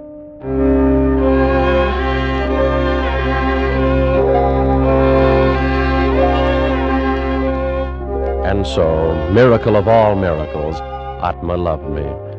Worshipping the very ground her feet had trod upon, I lived through those glorious weeks, and with it all, our love grew apace. But one thing bore heavily upon my mind, and I came to speak of it more often to my beloved as we sat and talked by the fountain in her garden. Look, Sasra. See how the stars shine from the water? Yes, Atma. More lovely even than their glow in the heavens. Are they very old, the stars? Very old, beloved. As old as time. And they'll go on gleaming there, long years after you and I are gone and forgotten. Atma, my dearest, we've talked of this before, and I know it distresses you to think of it. No, Sasra.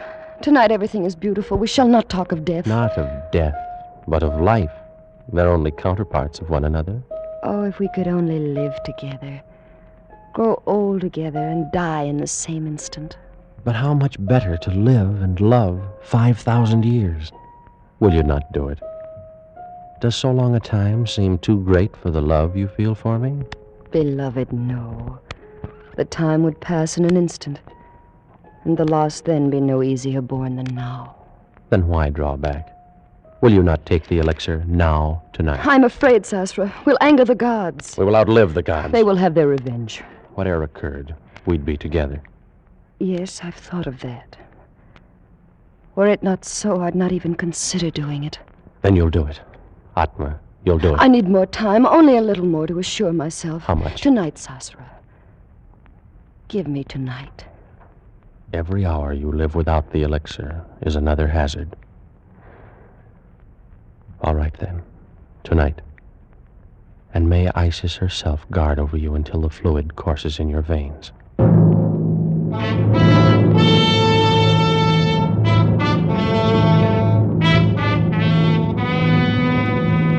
And so, on that accursed night, I went to my chambers and slept. And while I slept, the moon of Isis shone over the delta of the Nile. Shone but to light as foul a scene as was ever done on earth. Some hours had passed away. Master Sorcerer, awaken! Master, awaken at once. You know, who is it? Oh, what a terrible thing has Let me turn transpired up the this lamp. night. You're one of Atma's slaves. Why do you come here? Oh, Master, Master. What has happened? What's the matter? Speak. It is she, the light of the world. Tell me what has happened to her. Master. Brigands came in the night. She is dead. You lie. You lie! Oh, Sasra, the slave speaks the truth. Parmes, my friend, what foul joke's behind these words of his? It's not a joke. Atma is dead. You, slave, depart from us. Yes, masters. By your gracious leave, I depart. Such a thing cannot be. Oh, of course. The two of you planned it together, sought to frighten me out of my wits. It's very amusing, really. But I was terrified for a moment. Atma no longer lives. She was stabbed to death only a short while ago. No. Oh, no. She can't be dead. She is dead, Sosra, and for all eternity. I must go to her. Surely something can be done. I killed her. What is it? What has happened? I killed her. Oh. I struck her through the heart with this very knife. You, Parmes. Why? Because she loved you. Why? And because I loved her. You, my friend. She would not look at me. And for that you would lose her to both of us forever? To both of us, Sosra? I think not. By the living Osiris, give me that knife. That's it. Strike. Again. Here's the heart. Here, strike. Again and again, Sosra. Wait. What foolishness. I cannot kill you. You're wrong, Sosra. You have killed me. Those were grievous blows. But the fluid, that cursed elixir of life, it runs in your veins as well as mine. True. But in mine is also the antidote. You lie. There is no antidote. Yes, day and night. These many weeks I've worked, and I found it. You couldn't have. Is there more of it? Yes, a very little. But you'll never find it. Where is it? Tell me where it is. In the ring, Sosra. In the ring of Thoth. And you'll never find it. I will. I must. Go on. Live your 50 centuries. And every hour of them, think. It was your hand that struck me down.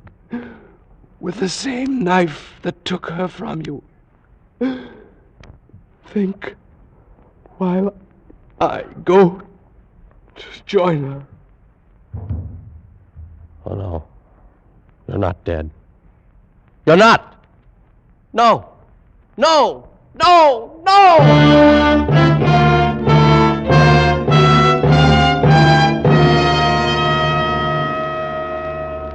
For months, I searched the papers, test tubes, and the chemical flasks in the chambers of the dead priest of Thoth. Searched and found nothing. I sifted the sands where he'd walked, questioned his slaves and servants, and learned nothing. Every moment of my life, my terrible and unwanted life, was devoted to an unceasing hunt for the ring of Thoth, and all to no avail.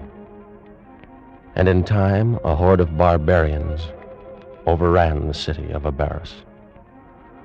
And the sands of the desert buried forever the last of my hopes.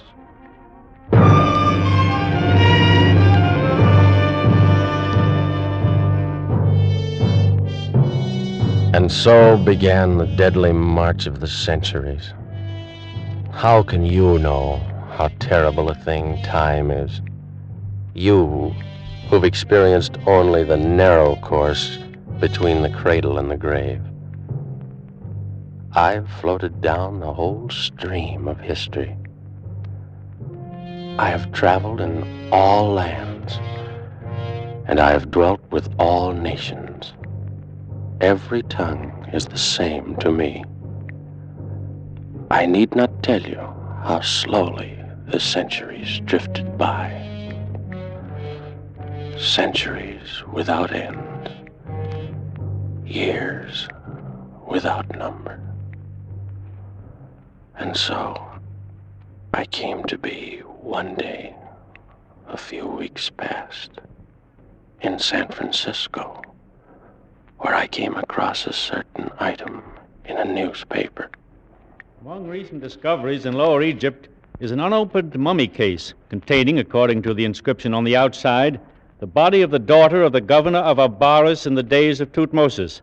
In the same burial crypt, dropped into a crevice between the stones, was found a large platinum ring of singular design.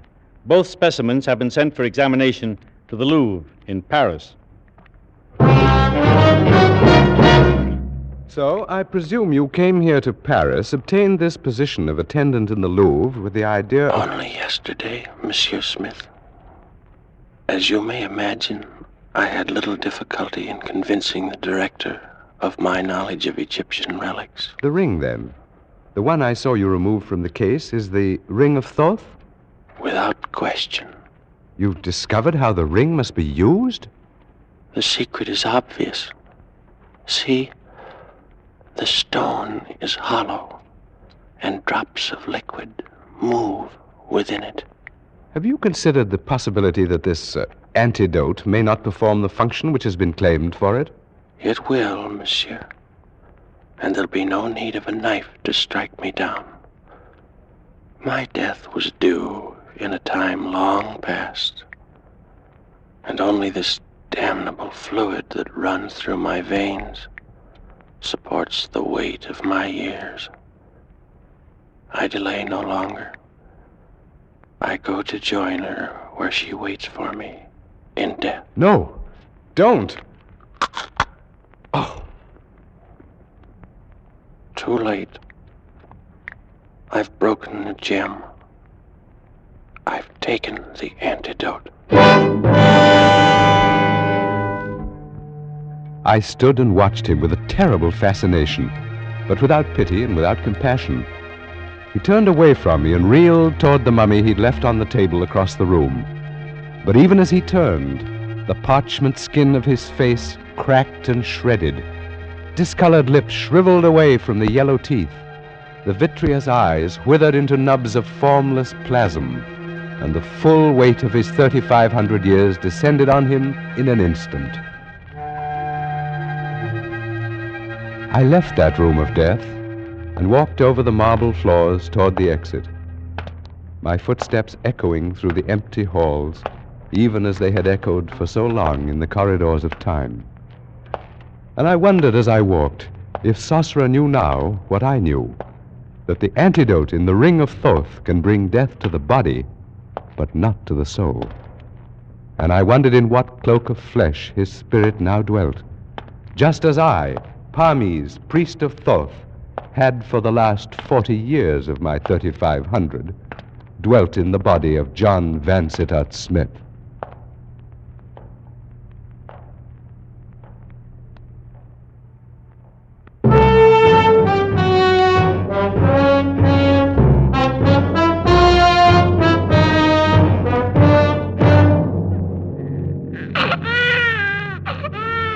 Doctor, he's so little and so red. Well, now, he's only 2 days old. But he doesn't look a bit like either his father or me. Give him time, my dear. All babies look pretty much alike when they're first born. Well, I don't know. His eyes, or it's silly, of course, but he looks like an Egyptian.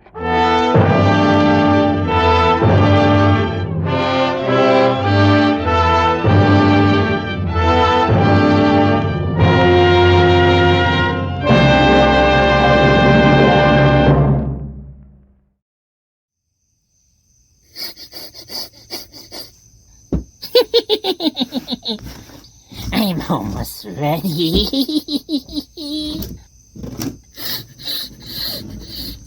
I need only one thing more. Let me see here. Where I get I from, The toy soldat? The cop? Or the pirate?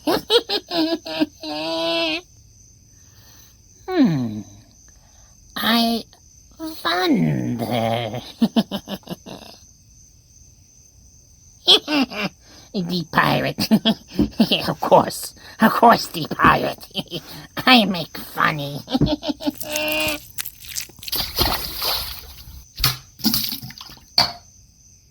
I need practice, though. Maybe I practice on the dead dog.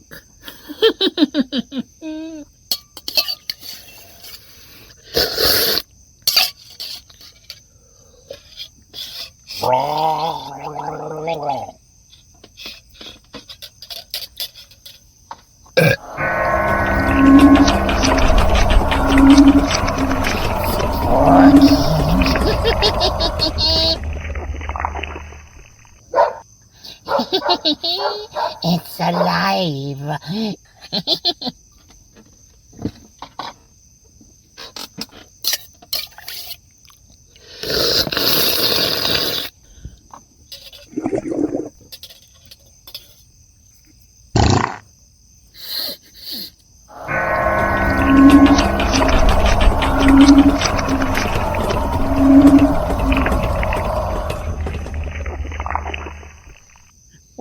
Oui, huh? Yer.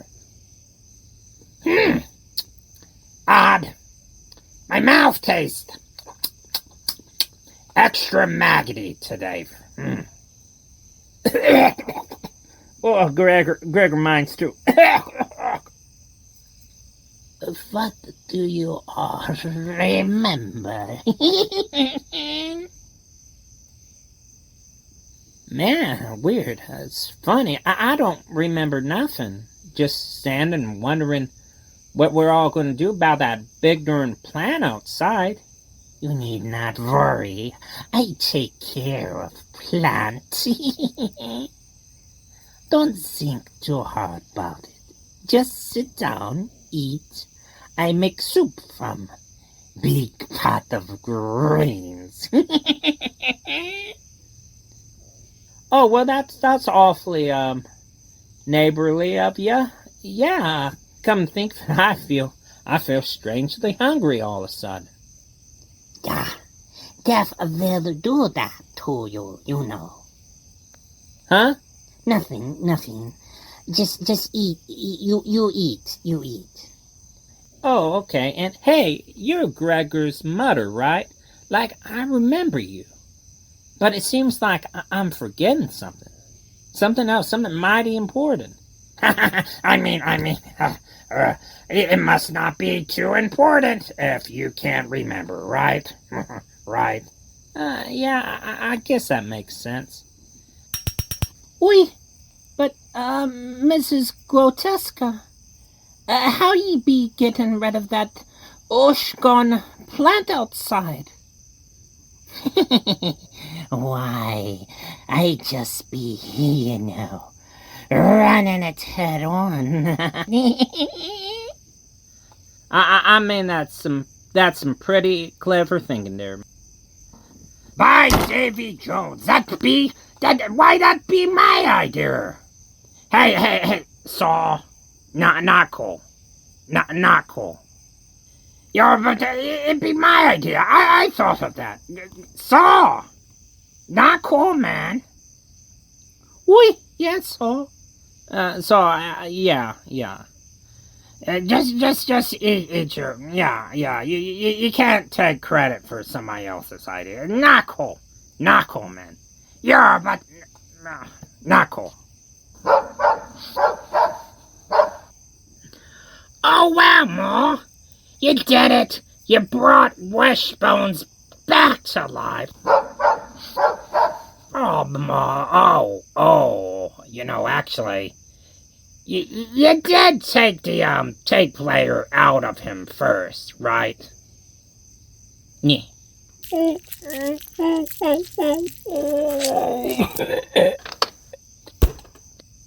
Oh, boy. Oh, well, It's like you always told me, Ma. If you brought me into this world, you can take me out of it. Yar, this'd be some delicious greens, Mrs. Grotesca. Yeah, it's a lot of greens. Huh, that's weird. Wonder where all these greens come from. Or, you know, let's not trouble our heads over it. Yeah, thanks, Mrs. Grotesca? You can call me Mrs. G. All right, but wait a second. Gregor, ain't your last name like Moore and Tess? Yeah, Mortis, it's hyphenated. See, my mother went back to her maiden name. Moore was my mother's 13th husband's name. You're really? Wait a second. Gregor, ain't it kind of weird? Well, it's a funny story. See, my mom thought it'd be a real riot, get this, you know, if she were to marry my schoolmaster, just to divorce him and take his name. Then run off with my roommate, mid-semester, might I add, and go back in time and have me. Such a good prank. Such a good prank. I mean, like Mr. Moore, he really didn't like me for some reason, which is surprising because I'm such a likable guy, but... Oh, excuse me a second.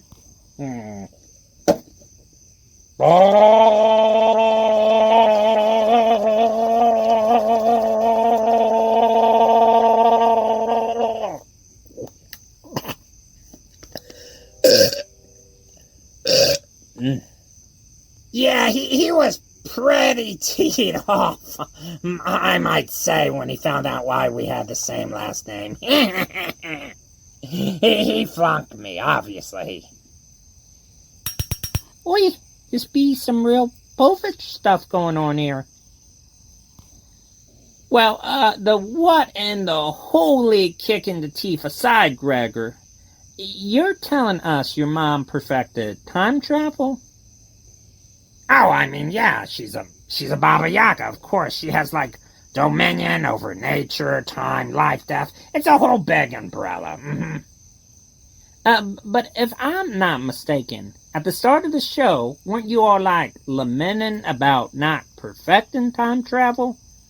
I mean, seems like a pretty big plot hole, your mother's abilities considered. Like, could y'all back me up here? That'd be like 3 hours ago. Best just to let it go. Saw? Why?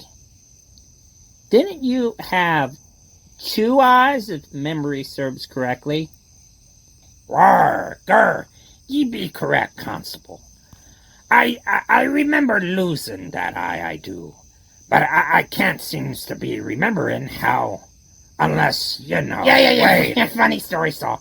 But I think it's time to wrap up this show. Just go ahead. Enjoy your soup, okay? Enjoy. Well, folks, I hope you've all equally enjoyed this year's 2023 Monsterfest. I trust in some way we've been able to scratch that itch for some more weird... Yeah, anyway, you can find us online or at WeirdHalloween.com. Yeah, weird. Don't know why I said it like that. But anyway. And actually, let me stand up for this one. I'm gonna stand up. Oh. Wonder why my back feels so funny. Anyway, it doesn't matter.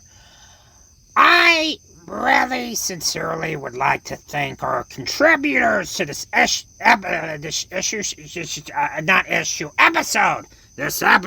yes! Because you know, folks, I couldn't have done this episode alone. I mean, yes, I'm a horror host, and the whole point is hosting pre-existing stuff other people made. But you get the point. I couldn't have done this without our contributors for this evening's entertainment. And so first, I would like to thank the Zephyphagus, Jonathan Edward Sharp, who provided the voice now of Frankenstein's monster. Ooh. Audrey Jr. Ooh. And Contusion the crash dummy. Oh, yeah, whatever. Anyway, thank you, Jonathan. We appreciate it. Even though if we did technically kill you in this episode, it's still appreciated. Because, that's all in fun. All in fun. Well, we just asked him to read the line, "Hi, I'm Jonathan." We didn't actually tell him what it was for.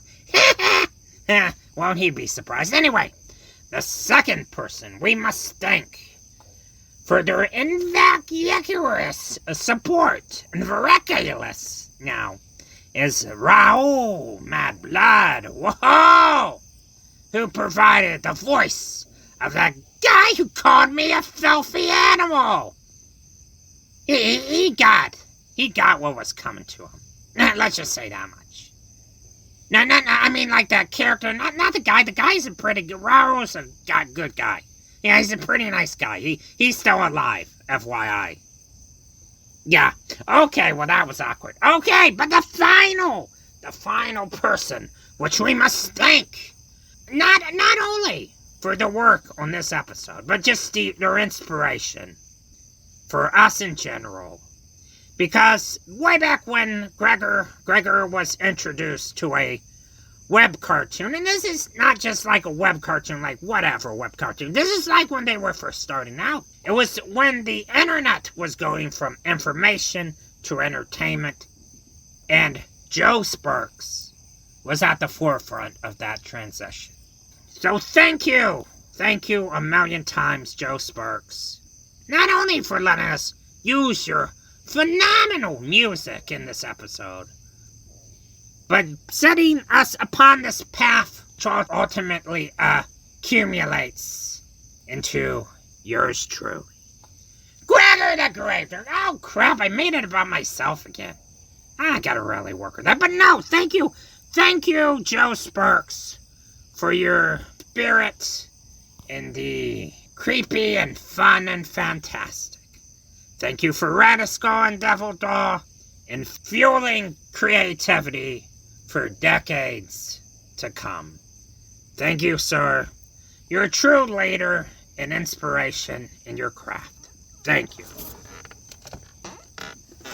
Oh yeah, and be sure to check out Joe Sparks' Discord server. It's good. Check it out sometime, yeah. Oh, wow, man. It's amazing, like the first time in the show, I've gotten to the end, nothing's bad has happened to Gregor. Wow. Friend. Yeah.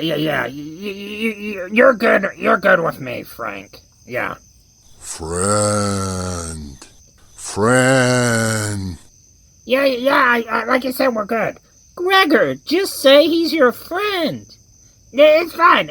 We understand each other. We have this bond. We have a thing here. Yeah, we're cool. Friend. You best say friend. Yeah, just call him your friend, Gregor. Do it. It's okay. We're cool. We're close associates. Friend. Oh boy. You're red. Get out here. Oh, hey, Frank, it's okay. It's okay.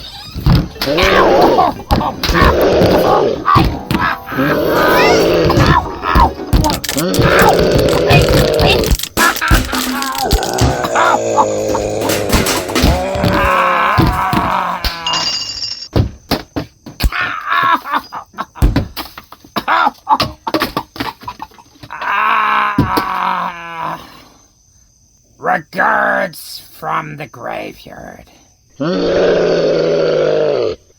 And see you in the hereafter.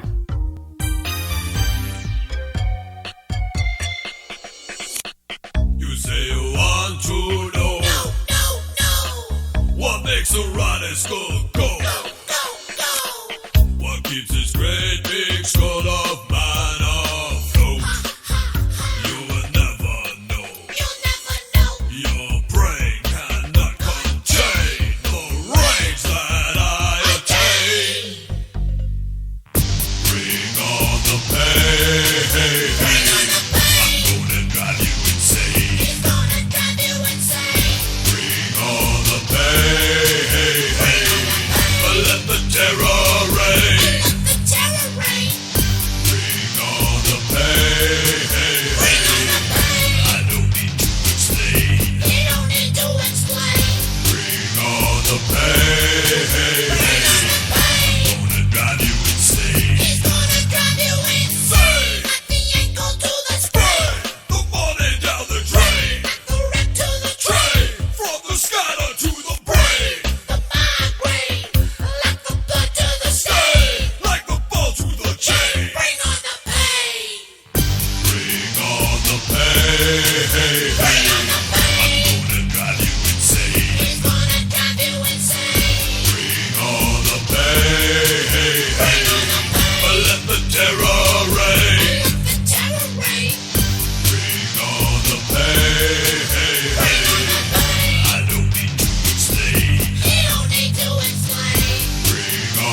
no, wait. Ow, ow, ow, ow, ow, ow, ow, ow, ow, oh, that hurt.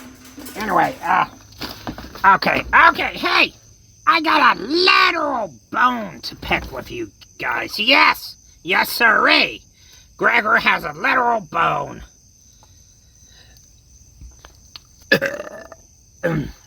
That was unintentional, but still appreciated. Anyway, I got a little bone to pick with you guys, because I don't know if you remember a little while ago, just a minute period of time ago, you had your show. You had the 8th episode of your show, Red Skull and Devil Dog. And after the end of episode 8, which left on a cliffhanger, by the way, you said, a next episode coming in 2 weeks. Haha, remember that? And, we waited. It turns out, this is a funny part, that 2 weeks was 25 years. When is episode 9 coming? When? Radiskull tired. Radiskull must sleep. Radiskull! Okay. Maybe later.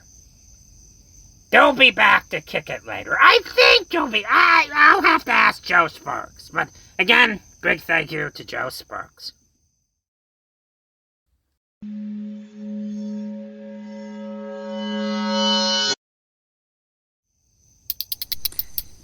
Hey, guys. Guys. Anyone? I'm still out here. Hey, guys. Guys.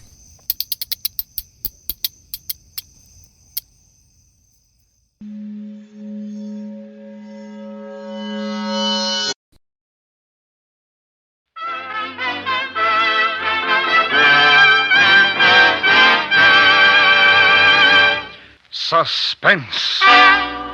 Mary Shelley's Frankenstein. Presented by Autolite. Tonight's star, Mr. Herbert Marshall. Tonight's story was adapted for Suspense by Anthony Ellis. Suspense is transcribed and directed by Elliot Lewis. Music was written by Lucian Morwick and conducted by Lud Gluskin. In tonight's cast, Joseph Kearns was heard as James Gibson, Paula Winslow was Elizabeth, and Paul Frees, the monster. Escape is produced and directed by Norman MacDonald. Today we have brought you The Time Machine by H.G. Wells, adapted for radio by Irving Revich, and starring John Daner as Fowler and Larry Dobkin as Dudley, with Georgia Ellis as Weena. The special music for Escape was arranged and played by Ivan Ditmars.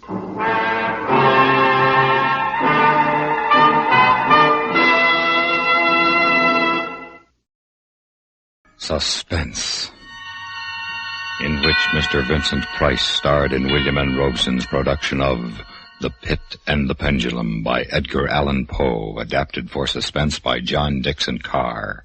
Supporting Mr. Price in The Pit and the Pendulum were Ellen Morgan, Jay Novello, Ben Wright, and John Hoyt. Listen. Listen again next week when we return with another tale well calculated to keep you in suspense.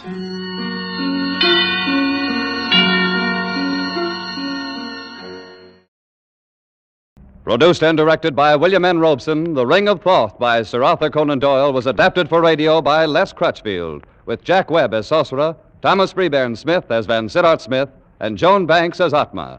The special musical score was conceived and conducted by Cy Fewer.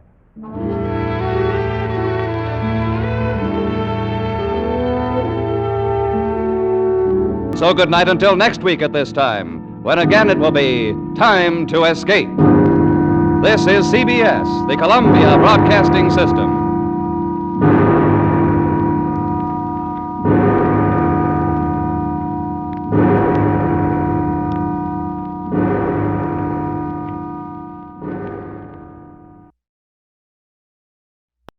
And now, Mr. Orson Welles. Ladies and gentlemen, what are your favorite stories? If there's one you're particularly fond of and would like to hear on the air, will you please write me about it? But always remember, ladies and gentlemen, there are werewolves. There are vampires. Such things do exist.